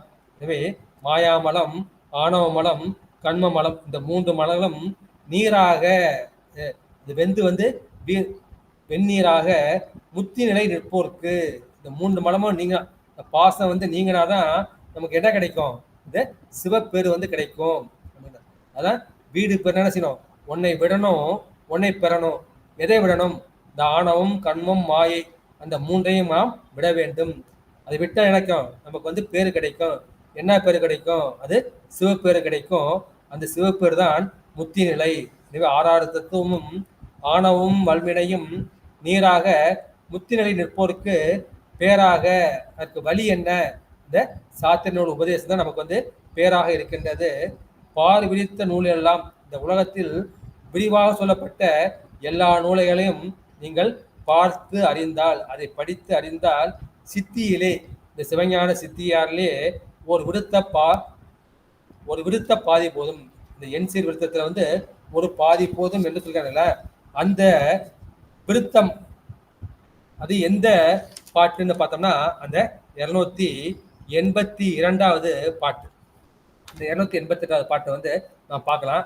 கையில நூல் உள்ளவங்க வந்து அதை எடுத்தங்க. அது அறியாமை அறிவு அகற்றி அறிவின் உள்ளே அறிவதனை அருளால் அறியாதே அறிந்து புரியாதே குறித்து அந்த கரணங்களோடும் கூடாதே வாடாதே குலைந்து இருப்பை ஆயில் என்ன செய்யறார்? பிரியாத சிவன் தானே பிரிந்து தோன்றி பிரபஞ்ச பேதமெல்லாம் தானாய் தோன்றி நெறியாலே இவையெல்லாம் அல்லாவாகி நின்று என்றும் தோன்றிடுவான் நிராதாரன் ஆயே என்கின்ற அந்த 282வது பாட்டு தான் இதற்கு விளக்கமாக இருக்கின்றது. இந்த பதிகத்தை வந்து இந்த பாடலை வந்து என்ன சொல்கின்றார்கள்? நம்முடைய ஆதீன குருமர்களாகிய நம்முடைய ஞான சம்பந்த ஆச்சாரியாரும் நம்முடைய தாயுமான சுவாமிகள் ஆகிய அவர் இருவருமே அதை பாராட்டி பாடி இருக்கின்றார்கள். இதுக்கு வந்து பத உரை வந்து பார்க்கலாம். அறியாமை அறிவு அகற்றி. அறியாமைனா என்ன? நம்முடைய அறியாமை செய்வது எது? இது ஆணவ மலம். இந்த ஆன்மாவுக்கு வந்து 3 நிலைகள் இருக்குது. அது காரண அவஸ்தைன்னு சொல்லுவாங்க, காரிய அவஸ்தைன்னு சொல்லுவாங்க. காரண அவஸ்தையில 3 வந்து கேவல அவஸ்தை, சகலா அவஸ்தை, சுத்த அவஸ்தை. இது 3ம் வந்து அது காரண அவஸ்தை என்று சொல்லுவாங்க. கேவல நிலை, சகல நிலை, சுத்த நிலை என்று புரிந்து கொள்கிறீர்கள். அந்த கேவல நிலை என்ன செய்யும்? இந்த ஆணவ மலம் வந்து நம்முடைய அறிவை வந்து முழுமையாக மறைத்து கொண்டிருக்கும். அப்பொழுது என்ன அவனுடைய ஆவாரக சக்தி என்கின்ற மறைப்பு சக்தியால் என்ன செய்யறோம்? இந்த ஆன்மா வந்து அறிவு பொருள் தான். அப்பேற்பட்ட அறிவு பொருளின் அருமையை வந்து அது முழுமையாக மறைப்பதனால இந்த ஆன்மான்னு ஒரு பொருள் இருக்குன்னு தெரியாது. தன்னை ஆணவ மலம் மறைத்து கொண்டிருக்கின்ற இந்த ஆணவ மலத்தின் இயல்பும் தெரியாது. தனக்கு உதவி செய்யக்கூடிய அந்த சிவத்தையும் தெரியாமல் முழு அறியாமல் இருக்கக்கூடியது. அதான் வந்து கேவல அவஸ்தை என்ற கேவல நிலை. எனவே அறியாமை, இந்த அறியாமையாகிய அந்த கேவல அவஸ்தை. அப்ப பார்த்து சிவபெருமான் வந்து பார்க்கிறாரு. பார்த்துட்டு என்ன நினைக்கிறாருன்னா, இது வந்து என்னுடைய சிவகுமார் என்ற குழந்தை, இது வந்து அறிவு பொருள். இப்பேற்பட்ட அறிவு பொருள் வந்து இந்த ஆணவமலத்தில் போய் மாட்டிக்கிட்டு இது முழு அறியாமல் இருக்குது. இதுக்கு வந்து முழு அறிவை கொடுக்க முடியுமானா இது படிநிலையில தான் கொடுக்க முடியும். இது வந்து என்ன செய்யணும்? அதுக்கு என்ன செய்கின்றார்? அதற்கு சகல அவஸ்தை என்கின்ற சகல அவஸ்தைனா என்ன? கேவலத்தில் நமக்கு வந்து உடம்பு கிடையாது. இந்த சகல அவஸ்தை நமக்கு வந்து உடம்பு, கருவி, கரணங்கள்லாம் கொடுக்கப்படும். அப்போது தனுவாகிய இந்த உடல் வந்து கொடுக்கப்படுகின்றது. அப்போது கருவி கரணங்கள், இந்த மெய்வாய், கண், மூக்கு, செவி என்கின்ற அறிவு கருவிகள், கை, கால், குதம், வாய் என்கின்ற அந்த தொழில் கருவிகள், அந்த கரணங்களாகிய மனம், புத்தி, சித்தம், அகங்காரம் என்கின்ற எல்லாம் கொடுக்கப்படுகின்றது. அது கொடுக்கப்படும் போது என்ன செய்கின்றது? அப்பொழுது இந்த ஆன்மாவுக்கு ஓரளவுக்கு அறிவு வந்தது. அந்த அறிவு என்ன இருந்தாலும் அப்போது ஆணவம் என்ன செய்கின்றது? இந்த அறிவு சிவத்தை நோக்கி செல்ல விடாமல் உலகத்தையே காட்டிக் கொண்டு நிற்கின்றது. அப்போது இந்த ஆணவம் என்ன செய்கின்றது? தன்னுடைய 2வது சக்தியாகிய அதோன் நியாமிகா சக்தி என்கின்ற கீழ் நோக்கி செலுத்தக்கூடிய சக்தி, அதை வந்து பயன்படுத்தி என்ன செய்யல? இந்த அறிவை வந்து உலகத்தை நோக்கியே பாயுமாறு செய்கின்றது. எனவே இது சகல அவஸ்தையில் என்ன செய்கின்றது? இது சிவத்தை பார்க்காமல் உலகத்தையே பார்க்கின்றது. இதுதான் அறியாமை அறிவு அகற்றி. அறியாமையாகிய அந்த கேவல அவஸ்தையும் அறிவாகிய இந்த உலக அறிவாகிய சகல அவஸ்தையும் அகற்றி அது சிவஞானத்தினால் அதை நீக்கி அறிவின் உள்ளே அறிவுதனை அருளால் அறியாதே அறிந்து. இந்த ஆன்மா கூட யார் சேர்ந்திருக்கிறது? ஆன்மா கூட சேர்ந்திருக்கிறது இந்த பரமான்மாவாகிய அந்த சிவம். எனவே அறிவின் உள்ளே அறிவுதனை, இந்த ஆன்மாவிடத்து பரமான்மாய் இமைப்பொழுதும் நீங்காமல் அது பிரியாமல் உள்ளிருக்கின்ற அந்த அறிவாகிய அந்த சிவத்தை அதை அறிகின்றது.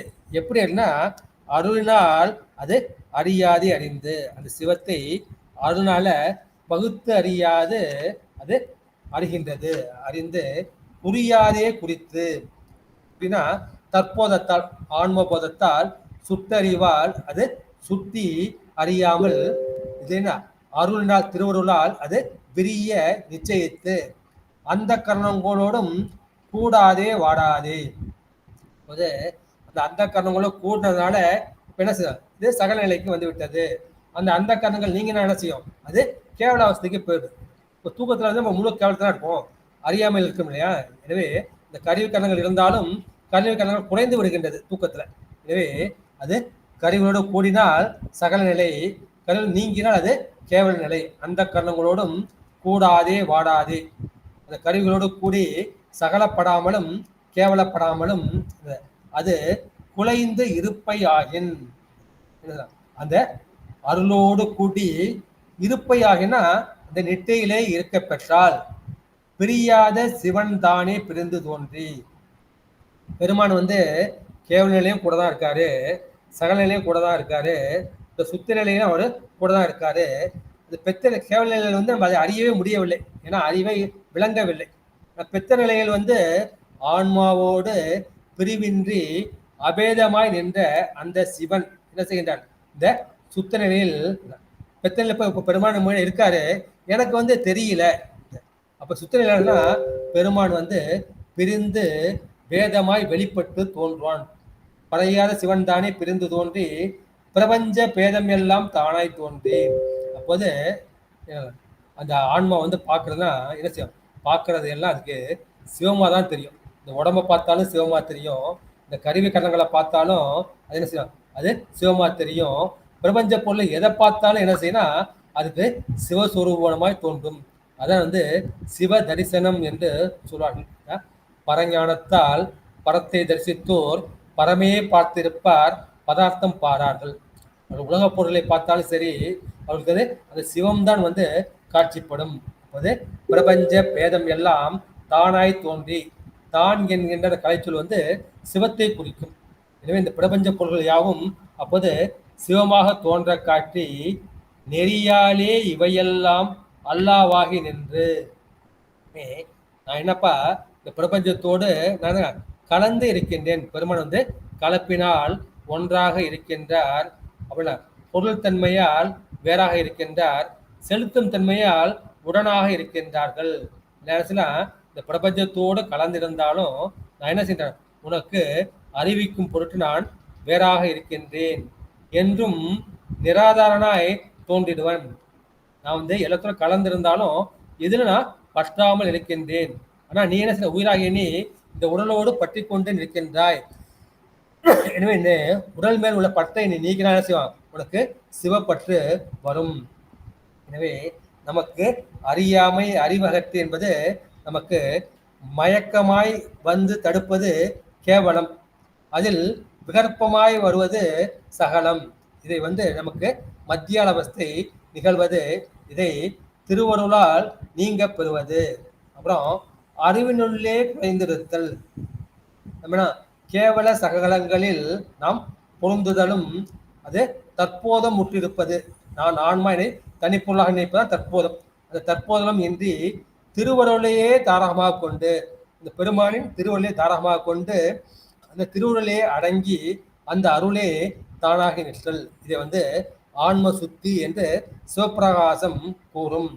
அப்பொழுது அறியாதே அறிவது என்னால் அந்த ஆன்மபோதம் இல்லாமல் அந்த சிவஞானத்தால் அந்த பதிபோதத்தால் அறிவது. அது புரியாதே குறிப்பதுனா என்ன, தற்போதம் மற்று ஆன்மபோதம் மற்று அந்த பதிபோதம் கொண்டு சிவஞானம் கொண்டு நிச்சயிப்புதான் புரியாதே குறித்தல். அப்போது அந்த கரணங்களோடு கூடாதே வாடாதே குறைந்திருத்தல். அந்த ஐம்புல வேடரின் மயங்கி, இந்த 8ஆம் சூத்திரம் உங்களுக்கு ஞாபகம் வரும். ஐம்புல வேடரின் மயங்கி அவரோடு ஒன்றென்ன. நான் அர்த்தகுமாரன் அந்த ஐம்புலவர்களோடு நான் கலந்து அவர்களோடு ஒன்றாக நான் நடிக்கின்றேன். அது கூட இருக்கவே எனக்கு நல்ல ஆசையா இருக்கு. அந்த இன்பமே எனக்கு போதும். அந்த அப்பேற்பட்ட கவர்ச்சியை நீக்கியும் அவனோட நான் பல காலம் வந்து பழகி இருக்கிறனால அந்த பழக்கத்தினால அந்த பழக்க வாசனையை வந்து அதை வந்து நீக்கியாச்சுன்னா அது போச்சுன்னா ஐயோ அது போச்சு அது போயிடுச்சுன்னு அதை பற்றி வருந்தாமலும். இந்த உலகம் பார்த்தீங்கன்னா காக்கை எச்சலுக்கு சமானம். எச்சில் நடிச்சு வருந்தாமலும் அப்போது தற்போதம் வந்து முற்றுமாக நீங்கிவிடும். அந்த மாதிரி நீங்கி அருள் அழுந்தி அந்த அருள் அழிந்து ஆனந்தித்திருந்தால் அப்ப என்ன செய்யும், அந்த பழக்க வாசனை ஆகிய அந்த வாசனா மலம் வந்து அது நீங்கும். இதுதான் வந்து நமக்கு அந்த வாசனா மலம் தான் சொல்லுவாங்க. என்ன சொல்லுவாங்கன்னா அந்த வெங்காய பாத்திரம் பெருங்காய பாத்திரம் இருக்கு இல்லையா, அந்த பெருங்காய பாத்திரம் இருக்குல்ல, அந்த பெருங்காய பாத்திரத்தை எடுத்து எல்லாத்தையும் சமைச்சாச்சு. அது பெருங்காயமே இல்லை, இருந்தாலும் அந்த பாத்திரம் எடுத்து மோந்து பார்த்தோம்னா என்ன செய்யணும், அந்த பெருங்காய வாசனை வரும். நம்ம இந்த உலகத்தோடு நம்ம நிறைய காலம் பழகி இருக்கும். இப்போ நான் 60 வருஷம் வந்து இந்த உலகத்தோடு நான் பழகி இருக்கேன். இந்த பழக்க வாசனை என் மனசுலேயே இருந்திருக்கும். இப்போ நான் வந்து எனக்கு அந்த சிவநிலை கிடைச்சாலும் என்ன செய்யணும், அந்த பழக்க வாசனை அப்பப்போது வந்து என்ன செய்யும், என்னை வந்து தாக்கும். எனவே அந்த பழக்க வாசனை வந்து நீங்க வேண்டும். அந்த நீங்குவதற்காக என்ன செய்யணும், 5 எழுத்தை வந்து ஓட வேண்டும். அப்போது அடியாரோடு கூடியிருக்க வேண்டும். அப்போது என்ன செய்யணும், அதை தலைவனையே நாட வேண்டும். அப்போ இருந்தோம்னா என்ன செய்யும், நமக்கு அந்த சிவஞானம் நமக்கு சித்தித்து கொண்டே இருக்கும். அப்பொழுது பிரியாத சிவன்தானே பிரிந்து தோன்றி. எனவே அந்த கேவல சகங்களில் அந்த பொருந்துதலும் தற்போது முளைத்தலாகிய அந்த இரண்டும் அறவே நீங்கும். அப்போது இது அருளில் அழிந்து என்ன இருக்கும், அது சிவமாகவே இருக்கும், சிவத்தையே காட்டும்.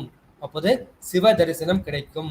இந்த மாதிரி ஆன்ம சுத்தியும் சிவ தரிசனமும் அது ஒரே நேரவில் நிலைக்கும் என்று சொல்றாங்க.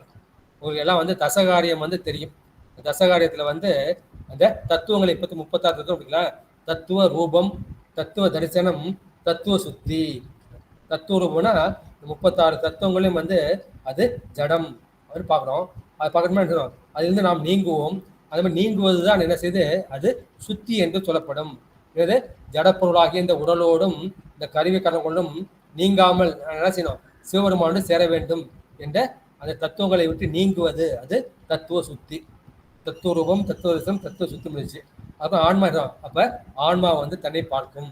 ஆன்மா என்ன செய்யும், இப்போ எனக்கு ஆன்மா இருக்கிறது எனக்கு தெரியல, இந்த தத்துவம் வந்து நீங்கினா இந்த ஜடப்பொருள் எனக்கு அது பயனற்ற பொருள் என்று அறிந்தால் என்ன செய்யும், அது நீங்கும் போது இந்த ஆன்மா என்ன செய்யும், தன்னை ஒளிப்பொருளாக பார்க்கும். அப்போது ஆன்ம ரூபம், ஆன்ம தரிசனம், ஆன்ம சுத்தி.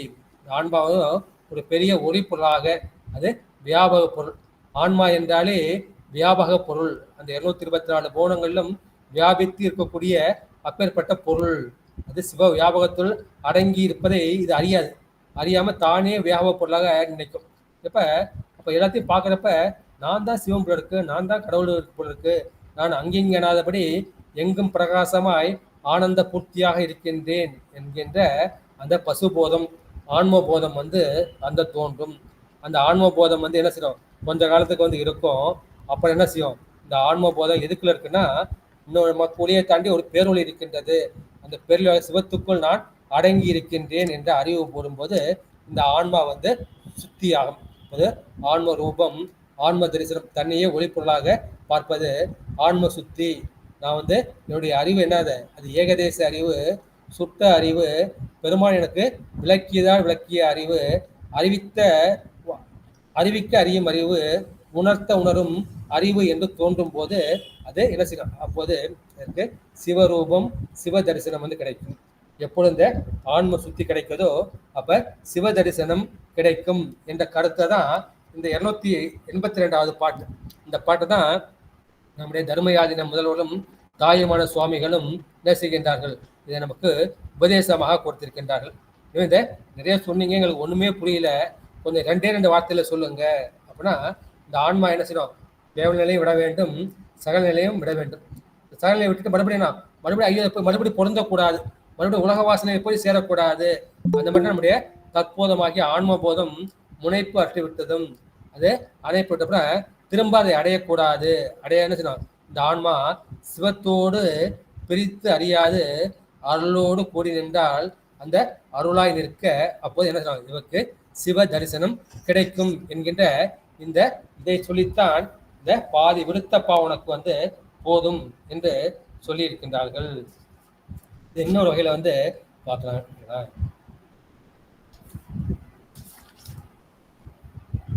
இது நமக்கு எப்படி கிடைக்குது? சிவபெருமான் வந்து நமக்கு குருவாக எழுந்து அறியும் போது அப்ப என்ன இருக்கின்ற, நம்ம ஏற்கனவே எந்த நிலையில இருந்தோம் அப்படின்னா ஒன்றையும் அறியாத அந்த கேவல நிலையில் இருந்தோம். கேவல நிலை நம்ம என்ன சொல்லலாம், ஆன்மாவையும் அறியவில்லை, அன்பு முதல்வனாகிய சிவத்தையும் வந்து அறியவில்லை, இந்த ஆணவ மலத்தையும் அறியவில்லை, எதையும் அறியாமல் அந்த ஆணவ மலத்தின் முழு ஆவாராக சக்தி மறைப்பு சக்தியில் இருந்த நிலை அந்த கேவல நிலை. ஒன்றையும் அறியாத அந்த கேவல நிலை. இரண்டாவது நிலை என்ன, அது சகல நிலை. சகல நிலை என்ன, சகல நிலை இந்த உலகத்தை அறிகின்றோம், ஆனால் சிவத்தை வந்து அறியவில்லை. இது வந்து சகல நிலை. எனவே கேவல நிலை சகல நிலை அந்த இரண்டு வகையும் நீங்கி என்ன செய்கின்றார், அப்பொழுதுதான் குருநாதர் வந்து நமக்கு வருகின்றார். இந்த ஆன்மா வந்து பக்குவ நிலையில் இருக்கின்ற அவ்வப்போது அவள் உபதேசம் செய்கின்றார். அந்த உபதேசத்தை கேட்கும் முறையில் கேட்டு, கேட்டல், சிந்தித்தல், தெளிதல், நிட்டை கூடல். கேட்டல் என்பது சரியை குறிக்கும், சிந்தித்தல் என்பது கிரியை குறிக்கும், தெளிதல் என்பது யோகத்தை குறிக்கும், நிஷ்டை கூடல் என்பது ஞானத்தை குறிக்கக்கூடிய சாதனம். எனவே அதை குருநாதன் கொடுத்ததை கேட்கும் முறையில் கேட்டு, சிந்திக்கும் முறையில் சிந்தித்து, அப்படின்னு இந்த சிந்திக்கப்பட்ட பொருளாகிய அந்த சிவத்தின் மீது அது அன்பு வைத்து, அன்பு வைக்கும் போது என்ன செய்யும், சிவம் மேல அன்பு வஞ்சா என்ன செய்யும், இந்த உடம்பு மேல உள்ள இந்த பற்று வந்து குறையும். அந்த மாதிரி பற்று குறைஞ்சினா அப்போ இந்த உடலோடும் அந்த கருவி கரணங்களோடும் சேராமல் இது சிவத்துக்குள் அடங்கி நிற்கும். அந்த மாதிரி அடங்கி நிற்கும் போதுதான் அப்போது தம்மோடு பிரியாமல் இல்லாத அந்த முதல்வனாகிய அந்த சிவபெருமானின் இயல்பு என்ன செய்றார், அது கேட்ட பொழுது என்ன செய்றார், பெருமான் எனக்கு வேறாக இருக்கின்றார், பொருள்தன்மையால் அவர் வந்து வேறாக இருக்கின்றார் என்று நமக்கு தோன்றினாலும் என்ன செய்றார், இப்போது தெளிந்து விட்டது. தெளிங்கும் போது என்ன செய்யணும், அப்போ சிவபெருமான் வந்து நமக்கு ஒன்றாய் மட்டும் இல்லை, வேறாக மட்டும் இல்லை, உடனாக இருக்கின்றான். கலப்பு பற்றி ஒன்றாக இருக்கின்றான், பொருள்தன்மையால் வேறாக இருக்கின்றான், ஆனால் செலுத்தும் தன்மையால் அவன் தான் என்னை செலுத்திக் கொண்டிருக்கின்றான். எனக்கென்ன ஒரு தனி இச்சை கிடையாது, எனக்கென்ன தனி கிரியை கிடையாது, எனக்கென்ன ஒரு செயல் கிடையாது. எனக்கு வந்து இச்சை, கிரியை, ஞானம் மூன்றுமே என்ன செய்கின்றது, அது சிவத்துக்குள் அடங்கிவிட்டது. இந்த ஆன்மாவின் இச்சை வந்து சிவத்தின் இச்சைக்குள் வந்து அடங்கி விடுகின்றது. இந்த ஆன்மாவின் கிரியை வந்து சிவத்தின் கிரியைக்குள் அடங்கி விடுகின்றது. இந்த ஆன்மாவின் ஞானம், இந்த ஆன்ம ஞானம் வந்து சிவஞானத்துக்குள் வந்து அடங்கி இருக்கின்றது. அப்போது அந்த ஆரியனாகிய சிவபெருமானுக்குள் தான் அடங்கி இருக்கும் போது என்ன செய்யறார், அப்போது இருக்கு ஒன்றிலும் பற்று இருக்காது. உலக பொருள் எதிலும் அது பற்று இல்லாமல் என்ன செய்யற, அது சிவத்தை மட்டுமே பார்க்கும். அதாவது சிவஞானம் தான். பரஞானத்தால் அதை பரஞானத்தால் படத்தை தரிசித்தோர் பரமே பார்த்திருப்பார். அப்போது அதுக்கு எந்த பொருளை பார்த்தாலும் என்ன செய்யல, அது சிவமாகவே தோன்றும். அது உலக பொருளை பார்த்தாலும் என்ன செய்கிறது, அது சிவமாகவே தோன்றும். அப்போது உனக்கு சிவ அனுபவம் வந்து உனக்கு சித்திக்கும் என்ற கருத்து வந்து சொல்கின்றார்கள். இதேதான் நம்முடைய மௌன குரு விடுத்தத்திலும் வந்து நம்முடைய தாய்ஞான சுவாமிகள் வந்து சொல்லியிருக்கிறார். ஏன்னா தாய்மான சுவாமிகளுக்கு வந்து உபதேசம் என்ன, அவருக்கு உபதேசம் வந்து சிவஞான சித்தியார் தான் உபதேசமாக கொடுக்கப்பட்டது. வந்து மந்திர குருவே, யோக தந்திர குருவே, மூலன் மரபில் வரும் மௌன குருவே என்ற அந்த மௌன குரு உபதேசம் இருக்கு இல்லையா, அந்த மௌன குரு உபதேசத்துல அவருடைய குரு வந்து எப்படி இருக்கின்றார்னா, அவர் திருமூலன் மரபில் வந்து வந்தவர். அதான் மூலன் மரபில் வரும் மௌன குரு. அவர் வந்து பேச மாட்டார். பேசாட்டினா அவர் எப்படி வந்து உபதேசம் செய்வார் அப்படின்னா, நம்ம பார்க்கணும் தட்சிணாமூர்த்தியை தான் நம்ம பார்க்கணும். தட்சிணாமூர்த்தி வந்து இந்த கல்லால் மரத்தில் வந்து அமர்ந்து இருக்கின்றார். அமர்ந்திருந்து அவர் அந்த சனகாதி முனிவர், சனகர், சனந்தனர், சனத்குமாரர், சனாதனர் இந்த 4 பேருக்கும் வந்து அவர் வந்து உபதேசம் வந்து செய்கின்றார். அந்த உபதேசம் என்ன செய்கின்றார்கள், அது வந்து மௌனத்தின் மூலமாக தான் அந்த உபதேசம் வந்து நடக்கின்றது. மௌனத்தின் மூலமாக அந்த உபதேசம் வந்து செய்ய முடியும் என்பதற்கு முதல் உதாரணம் நம்முடைய தட்சிணாமூர்த்தி. தட்சிணாமூர்த்தி சொல்வது இந்த சனகாதி இந்த அன்றாளின் கீழ் இருந்து நால்வருக்கு அறமுறைத்தான் காணேடி என்று மாணிக்க சொல்றார் இல்லையா. மௌனத்தின் மூலமா செய்யக்கூடிய உபதேசம் இருக்கு இல்லையா, அதுதான் வந்து மிகச்சிறந்த உபதேசம். அதே உபதேசம் வந்து யாருக்கு கிடைத்திருக்குன்னா தாயுமான சுவாமிக்கு வந்து கிடைத்திருக்கின்றது. அவருடைய குரு வந்து மௌன குரு. அவர் மூலன் மரபில் வரக்கூடிய மௌன குரு. மூலன் மரபில் வரக்கூடியவர். அவர் மந்திர குருவே, யோக தந்திர குருவே மூலன் மரபில் வரும். அவர் வந்து மந்திரத்தையும் உபதேசம் செய்கிறார். அந்த மந்திரம் என்ன செய்கின்றது? மௌனத்தின் மூலமாகவே உபதேசமாகின்றது. யோகத்தையும் சொல்கின்றார். அது வந்து மௌனமாத்தலே அந்த யோகம் இருக்கிறது. தந்திரம் 9 தந்திரங்கள் இருக்கு இல்லையா, அந்த தந்திரமும் வந்து உபதேசமாக இருக்கின்றது. எனவே நம்முடைய தாயுமான சுமைகளுக்கும் உபதேசம் செய்யப்பட்டது எது அப்படின்னா இந்த சிவஞான சித்தியார் தான். அப்பேற்பட்ட அந்த நூலை வந்து இயற்றியவர் நம்முடைய அருள் நந்தி சிவம். எனவே அப்பேற்பட்ட அவருடைய அந்த குரு பூஜை, அந்த குரு பூஜையில வந்து இவரே வந்து எல்லாம் கற்றிருந்தாலும் இவர் வந்து இந்த ஆணவ மலத்தில் இருந்து நீங்கவில்லை என்ற கருத்தை தான் அந்த மைகண்டார் வந்து சொல்லுகின்றார். ஏன்னா அந்த ஆணவ மலத்தின் இயல்பு என்ன? அந்த ஆணவ மலத்தின் இயல்பை வந்து நம்ம 2ஆம் சூத்திரம் இந்த 4ஆம் அதிகரணத்தின் ஒளிவு அது 170வது திருப்பாடல். ஒன்றதாய் இந்த ஆணவ மலம் வந்து ஒரே பொருள் தான், இது அநேக சக்தி உடையதாய். அது ஒரு பொருளாக இருந்தாலும் அதற்கு அநேக சக்தி, அது 2 சக்தி மட்டும் பார்த்தோம். ஒன்று வந்து ஆவாரக சக்தி என்கின்ற மறைப்பு சக்தி, இரண்டாவது வந்து அதோநியமிகா சக்தி என்கின்ற அந்த கீழ் நோக்கி செலுத்தக்கூடிய சக்தி. அப்பேற்பட்ட அநேக சக்தி உடையதாய் உடனாய் எங்க இருக்கின்றது? இது வந்து ஆன்மா கூட தான் இருக்குது. இருளுக்கும் ஒளிக்கும் ஒன்றே இடமாம் என்று நம்ம பார்த்துக்கோம். இருளாகிய அந்த ஆணவ மலத்துக்கும் ஒளியாகிய சிவபெருமானுக்கும் இருக்கக்கூடியது அது ஒரே இடமாகிய இந்த ஆன்ம அறிவுதான் இருக்கு. ஒன்று மேவிடில் ஒன்று ஒளிக்கும். அப்ப என்ன செய்யும்? இந்த சிவசூரியன் உதித்தா என்ன செய்யும்? இந்த ஆணவ மல இருள் வந்து அதற்குள் அடங்கி இருக்கும். இந்த நம்ம சிவத்தை விட்டு பிரிந்தா என்ன செய்யும்? அந்த ஆணவ மலரில் வந்து என்ன செய்யும்? நம்மை மூடிக்கொள்ளும். ஒன்று மேவிடில் ஒன்று ஒளிக்கும். அது நம்ம உடனாய் இருக்கின்றது. அது ஆதி அன்றதாய், அதுக்கும் அனாதி நித்த பொருள். அது ஆதி அன்றதாய் ஆன்மாவின் அறிவோடு தொழிலை ஆர்த்து. இந்த ஆன்மாவுக்குள்ள இச்சை, கிரியை, ஞானம். ஞானம்தான் அறிவு, கிரியை தான் தொழில். அதையெல்லாம் ஆர்த்து நின்று போத்திருத்துவத்தையும் நிகழ்த்தி செம்பினில் களிம்பு ஏய்ந்து என்றும் அஞ்ஞானம் காட்டும் ஆணவம் ஏய்ந்து நின்றேன். எனவே இந்த ஆணவ மலம் வந்து நமக்கு என்னைக்கும் வந்து நன்மையை வந்து செய்யாது. இந்த உறுதி பயக்கக்கூடிய செயல்களை வந்து செய்ய விடாது. இறுதி பயக்கும் செயல் தான் எப்போதும் செய்யும். நம்முடைய ஆன்ம அறிவு மயக்கப்பட்டால் நம்முடைய இச்சையம் வந்து அது என்ன மயக்கப்படும், செயலும் மயக்கப்படும். எனவே ஆணவ மலம் வந்து ஒன்றாய் உள்ளது, அளவில்லாத ஆற்றல்களை உடையதா இருக்கிறது. அப்பேற்பட்ட அருளந்தி சிவத்தையே அந்த மெய்கண்டாரை வந்து அடைய விடாமல் தடுத்தது. எனவே 28 ஆகங்களையும் படித்திருக்கின்றார், வேதங்களை படித்திருக்கின்றார், திருமுறைகளையும் படித்து கைது சாத்தி பாடுகின்றார். இந்த வடமொழி நூலுக்கு இல்லாத பெருமையை வந்து திருமுறைக்கு வந்து கொடுக்கின்றார். அப்பேற்பட்ட அவரையே வந்து என்ன செய்கின்றது? இந்த ஆணவ மலம் வந்து மறைத்து அந்த மெய்கண்டாரை காட்டாமல் இருக்கின்றது. மெய்கண்டார் அவருக்கு சுட்டி காட்டி அவருக்கு தீட்சை கொடுத்த பிறகுதான் அந்த ஆணவ மலம் பரிபாக முடிகின்றது. அப்பேற்பட்ட அளவில்லாத ஆற்றல் உடையது. அது உயிர்கள் எப்பேற்பட்டது? அது அளவில்லாத உயிர்கள், எண்ணிக்கையற்றது. அநேக உயிர்கள். அந்த ஆன்மா வந்து எந்த உள்ளதோ அன்றே இந்த ஆணவ மலமும் உள்ளது. அது எப்படி இருக்கின்றது? அது செம்பில் களிம்பு போல. அது அனாதிய செம்பு எப்போ உற்பத்தி ஆச்சோ அது கூட களிம்பும் வந்து உற்பத்தி ஆகிருக்கும். அது போல எப்போதும் அனாதியாய் கலந்திருப்பது. எனவே அதை சகச மலம் என்று சொல்வார்கள். அது கேவலில் நிற்கும் பொழுது அது உயிர்களுக்குள்ள அறிவையும் செயலையும் நிகழ ஒட்டாமல் தனது மறைப்பு ஆற்றலால் அவர சக்தியால் மறைத்து நிற்பது.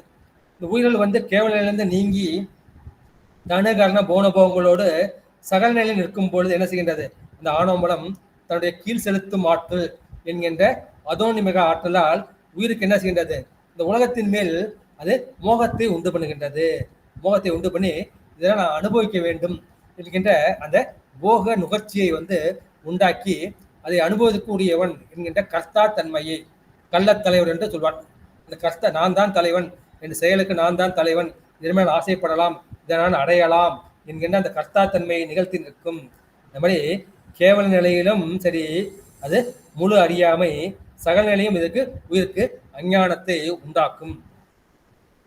இந்த ஆணவ மலம் ஒன்றாய் இருந்து பல உயிருடன் கூடி மறைப்பது.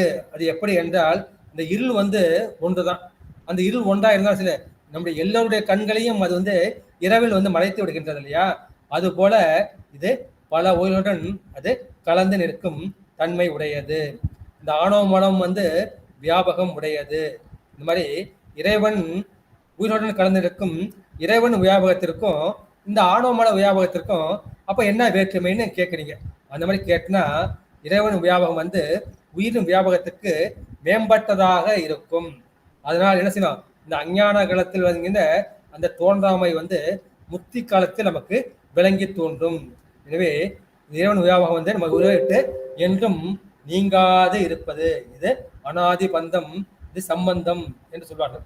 இது ஆணவ மல வியாபகம் என்ன செய்யணும், இது உயிரின் வியாபகத்திற்கு மேம்படாமலும் குறையாமலும், இது சம வியாபகம் அல்லது சம்பந்தம் என்று சொல்வார்கள். எனவே ஆணவ மல உயிரின் வியாபகத்திற்கு மேம்படாமலும் குறையாமலும் சம வியாபகமாய் நின்று அதனால் என்ன செய்யணும் நிற்கும். எப்பொழுது குரு அருளால் முத்தி காலத்தில் இது வலிமை இழந்து நீங்கப்படும்.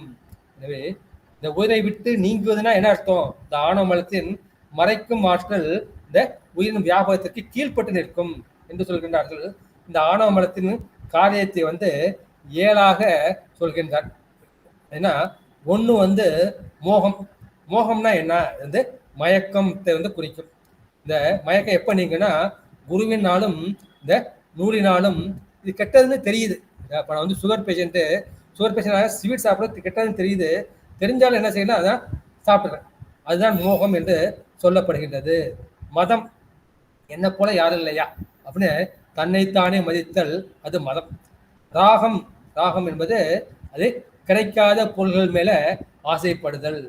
கவலை, ஒரு கிட்டிய பொருள் என்கிட்ட ஒரு பொருள் இப்ப பிரிந்து விட்டது, அதற்காக வருந்துவது. அடுத்து தாபம். தாபம் என்பது இந்த சுற்றத்தை விட்டு பிரிவதற்கும் அந்த பிரிஞ்சு போச்சுன்னு ஆற்றாமல் இருப்பது, அந்த ஆற்றாமை தான் தாபம் என்று சொல்லப்படும். வாட்டம், வாட்டம்னா முகம் வாடிப்பதுன்னு சொல்லுவாங்களே, அந்த ஆற்றாமையால் முகமலர்ச்சி குன்றி முகம் வாடி போவதல். விசித்திரம், விசித்திரம் என்பது எந்த செயலும் இது வினையின் வழியாக நிகழ்வது என்று நிகழாம, நான் செஞ்சிட்டேன், எனக்கு நான் ஐயோ நான் அப்படி போய் நான் பண்ணிட்டேனே, ஒரு பெரிய டாக்டர், நானே போய் இதை தப்பு பண்ணிட்டேனே அப்படின்னு நான் செய்ததாக.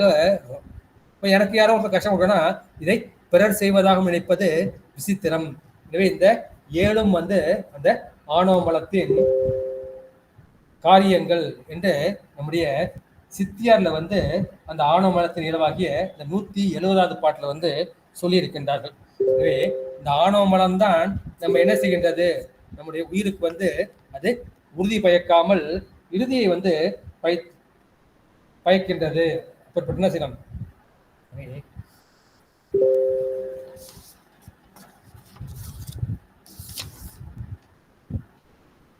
இந்த ஆணவமலம் ஒரு பொருளே கிடையாதுயா.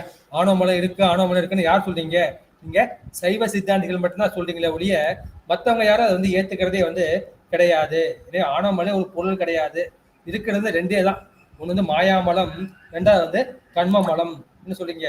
ஆனா இதுக்கு ஆணவமலம் உண்டு அப்படின்னா அதுக்கு என்ன ஆதாரம் என்று சொல்லும்போது, அதுக்கு சிவபிரகாசத்தை அவர் சொல்ற, உயிர்கள் இப்போ எனக்கு உடம்பு கிடைக்குதுன்னா, உடம்பு நான் செய்த வினைக்கு ஈடாக, முற்பிறவியில செய்த நல்வினை தீவினைகளுக்கு ஈடாக எல்லா உயிர்களுக்கும் பெருமான் என்ன செய்கின்றார், இந்த உடம்பை கொடுக்கின்றார். தனு கரண போன போகங்களை நான் என்ன செய்யலாம், இந்த தமிழ்நாட்டில் பிறக்கணும், நான் மயிலாடுதுறையில வாழணும் அப்படின்னு பெருமான் எனக்கு அதை கொடுத்திருக்கின்றார். எனவே இறைவன் உயிர்களுக்கு இதை கொடுத்த என்ன செய்யறாரு, இந்த உயிர்கள் இன்பத்தையும் துன்பத்தையும் அனுபவிக்கிறது. இன்பம் கிடைக்கும் போது சந்தோஷப்படுகின்றது, துன்பம் கிடைப்பது வருத்தப்படுகின்றது. அப்போ என்ன செய்யறான், இந்த இன்ப துன்பத்துல எதுவுமே இல்லை. அப்போது எல்லா கண்மங்களும் உண்மை சாரம் இல்லை அப்படின்னு வரும்போது எல்லா கண்மங்களும் நேர் ஒத்து வரும். அது வந்து இருவினை ஒப்பு என்று வருத்துவார்கள். அந்த இருவினை ஒப்பு வரும்போது பெருமான் குருமூர்த்தியாக எழுந்தருளில் வந்து திருவுருள் புரிந்து இந்த வினைகளை நீக்கி அருள்கின்றார். நீக்கி அருளும் போது என்ன செய்கிறார்? தீட்சை வந்து செய்கின்றார். அந்த தீட்சை செய்யும் போது மறுபடியும் இந்த மாயை மலமும் கண்ம மலமும் வந்து என்ன செய்யுது? அது பொருந்தாது. பொருந்தாமல் போது அப்ப இந்த ஆன்மாவுக்குள்ள ஏற்கனவே உள்ள அந்த வியாபக அறிவு வந்து கிடைக்கும் என்று சொல்றாங்க. அப்ப மாயை வந்து முந்தியதா அல்லது வினை வந்து முந்தியதா என்று சொல்லும்போது அதுக்கு தாள பீஜ நியாயம் என்று சொல்கின்றார்கள். தாளம்னா பனையை வந்து குறிக்கும், பீஜம்னா விதையை வந்து குறிக்கும். இப்ப மாயை முந்தியதா வினை முந்தியதா? இப்ப பனைமரம் முந்தியதா அதன் விதை முந்தியதா என்று. அப்ப இந்த ஆன்மா வந்து சுத்தமா இருந்த ஆன்மாவுக்கு மாயா கண்மங்கள் வந்து எப்படி வந்து பொருந்தும்? அது மலங்களின் இயற்கை என்று நீ கூறுகின்றார். மலங்கள் இயற்கைன்னு சொன்னா இயற்கையான உள்ள பொருள் என்ன செய்யணும்? அது எப்பொழுதும் அதை விட்டு நீங்காது. எனவே அப்ப என்ன சொன்னோம்? முத்தி அடைந்த பிறகும் இந்த மாயையும் கண்மம் வந்து கூடும். எனவே முத்தி என்பது ஒன்று உண்டு என்று சொல்ல முடியாது. இப்ப பெருமான் என்ன செய்கின்றார்? நமக்கு வித்யா தத்துவம், காலம் நீதி, கலை வித்தை, அராகம் என்று அதை கொடுத்து அது மூலமா என்ன செய்றார்? அறிவீச்சு செயலை வந்து நமக்கு பொருத்துகின்றார். அப்பொழுது ஆன்மஸ்வரூபம் விளங்காதபடி இந்த பிரபஞ்சத்தை காட்டி வந்த அந்த ஆணவ மலத்தின் அந்த அதோன்மியக சக்தி என்ற கீழ்ப்படுத்தும் சக்தி நீங்குகின்றது. எனவே அதுக்கு காரணம் அறியாமை என்று சொல்லக்கூடாது என்று. எனவே உயிரிடம் அறியாமை ஏற்படுத்துவது இந்த ஆணவ மலம். இந்த ஆணவ மலம் உயிர்களுக்கு வேறாக இருக்கக்கூடிய இந்த பொய்யான உலகத்தை மெய்ப்பொருள் என்று அறிவித்து நிற்கின்றது. இந்த உயிர்களோ தமக்கு வேறின்றி பரிபூர்ணமாய் நிற்கும் பேர் அறிவுடைய பொருளாகிய சிவத்தை அறியாமல் இருக்கின்றன. எனவே திருவருள் ஒளி ஆகிய அந்த சுத்த நிலையில் இந்த சிவமே என்ன செய்கின்றது? எல்லாமாய் நின்ற அந்த பழமையினை திருவுருள் துணையால் இந்த உயிர்கள் வந்து அறிகின்றன. எனவே கேளவ நிலையில் ஆணவ மலம் ஆன்மா என ஒரு பொருளை என்று படி இந்த ஆன்மா வந்து முழு அறியாமையில் இருக்கின்றது. மாயையும் கண்மையும் கூடிய அந்த சகல நிலையில் அதை உயிரை வந்து பட்டுகின்றது. எனவே இது ஆகந்துக மலம் என்கின்ற அது சேர்க்கப்பட்ட மலமாக இருக்கின்றது. உதாரணம் செய்யணும், ஒரு ஆடை வந்து அழுக்காகி விட்டது அப்புறம் என்ன செய்யறோம்? அதை நீக்குவதற்கான என்ன பண்றோம்? சர்ஃப்னு போறோம் இல்லையா? அது போல மாயா மலத்தையும் கண்ம மலத்தையும் பெருமாள் வந்து கூட்டுகின்றான்.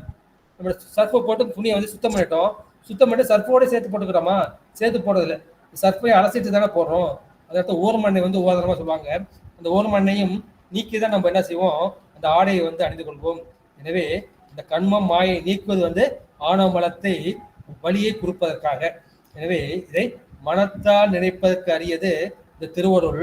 அந்த திருவருள் துணையால் அன்றி ஆணவ மலம் உண்டு என்பதை நாம் அறிய முடியாது. அப்பேற்பட்ட திருவருள் நோக்கு இல்லாத உனக்கு இந்த ஆணவ மலத்தின் உண்மையை வந்து நாம் சொல்ல முடியாது. எனவே இந்த ஆணவ மல உண்மையை ஆன்மா அறியாமல் இருப்பதற்கு காரணம் என்ன என்றால் உனக்கு இந்த திருவுருள் வந்து கிடைக்கவில்லை. எனவே இந்த ஆணவ மலம் என்ற கருத்தை வந்து என்ன செய்கிறார்னா நம்முடைய சைவ சித்தாந்தம் மட்டும்தான் சொல்கின்றது என்று நாம் புரிக்க வேண்டும். குறிப்பிட்ட இந்த ஆணவ மலத்தின் இயல்பை வந்து நமக்கு முழுவதாக இந்த 4 ஆச்சாரிய பெருமக்களும் நம்முடைய மெய்கண்ட சிவம், அருள் நந்தி சிவம், நம்முடைய மறைஞான சம்பந்த சிவம், உமாபதி சிவம் என்கின்ற இந்த 4 புறச்சந்தான ஆச்சாரியர்களும் நமக்கு சுட்டி காட்டி இருக்கின்றார்கள். அப்படிப்பட்ட நம்முடைய சிவஞான சித்தியார் இயற்றிய அவருக்கு ஒரு துதி ஒன்று இருக்கின்றது. அந்த துதியை பாடி முடித்துவிட்டு எனது உரையை நிறைவு செய்கின்றேன். முப்பொருளின் இயல்பும் ஓர் இயல்பா நுவலாது முறை வெவ்வேறாய். இந்த 3 பொருள்கள் இருக்கின்றது. 3 பொருள்கள் பதிப்பொருள், பசுப்பொருள், பாசப்பொருள். இந்த 3 பொருளுக்கும் 2 இயல்புகள் இருக்கின்றன. ஒன்று வந்து பொது இயல்பு, இரண்டாவது சிறப்பு இயல்பு. அதை நூலாது முறை வெவ்வேறாய் செப்பு சிவாகமங்களின் தன் பொருள் உரிமை. இதை எப்படி சொல்லுகின்றார்னா அந்த சிவாகமங்களின் மூலமாக அந்த பொருள் உரிமையை பெற உயர்த்தும் திறம் முன்னூலை. இப்படிப்பட்ட அந்த நூலை ஒப்பு விரி யாப்பு. இது வந்து இந்த சிவஞான போதத்துக்கு விரிநூலாக செய்யப்பட்டது. அதை விரியாப்பின் அதனால் சித்தி என்னும் வழிநூலாய் ஒளிர் பிற்காலத்து இது சிவஞான சித்தியார் என்கின்ற வழிநூலாக இது பிற்காலத்தில் ஒளி வீசுகின்றது. அப்படிப்பட்ட நூல் எதற்காக கொடுக்கப்பட்டது? இப்புவியோர் என்ன தெளிந்து உய்ய மொழிந்த அருள்நந்தி சிவன் இணைத்தால் போற்றி. சிவஞான சித்தி வந்து இப்புவியோர் இந்த பூலோகத்தில் உள்ள மனிதர்கள் வந்து கேட்டு சிந்தித்து தெளிவதற்காக உய்ய மொழிந்த நாம் உய்வதற்காக மொழிந்த அருள்நந்தி சிவன் இணைத்தால் போற்றி என்று அந்த அருள்நந்தி சிவத்தை வணங்கி எனது உரையை நிறைவு செய்கின்றேன். இதுவரை பொறுமுடன் கேட்ட அடியார் பெருமக்களின் திருவுரைகளை வணங்குகின்றேன். ஆறிரு தடந்தோள் வாழ்க, அறுமுகம் வாழ்க, வெற்பை உருசை தனிவேல் வாழ்க, குக்குடம் வாழ்க, செவ்வேல் ஏரிய மங்கை வாழ்க, யானைதன் நடங்கு வாழ்க, மாறிலா வள்ளி வாழ்க, வாழ்க சீர் அடியார் எல்லாம், வாழ்க சீர் அடியார் எல்லாம்.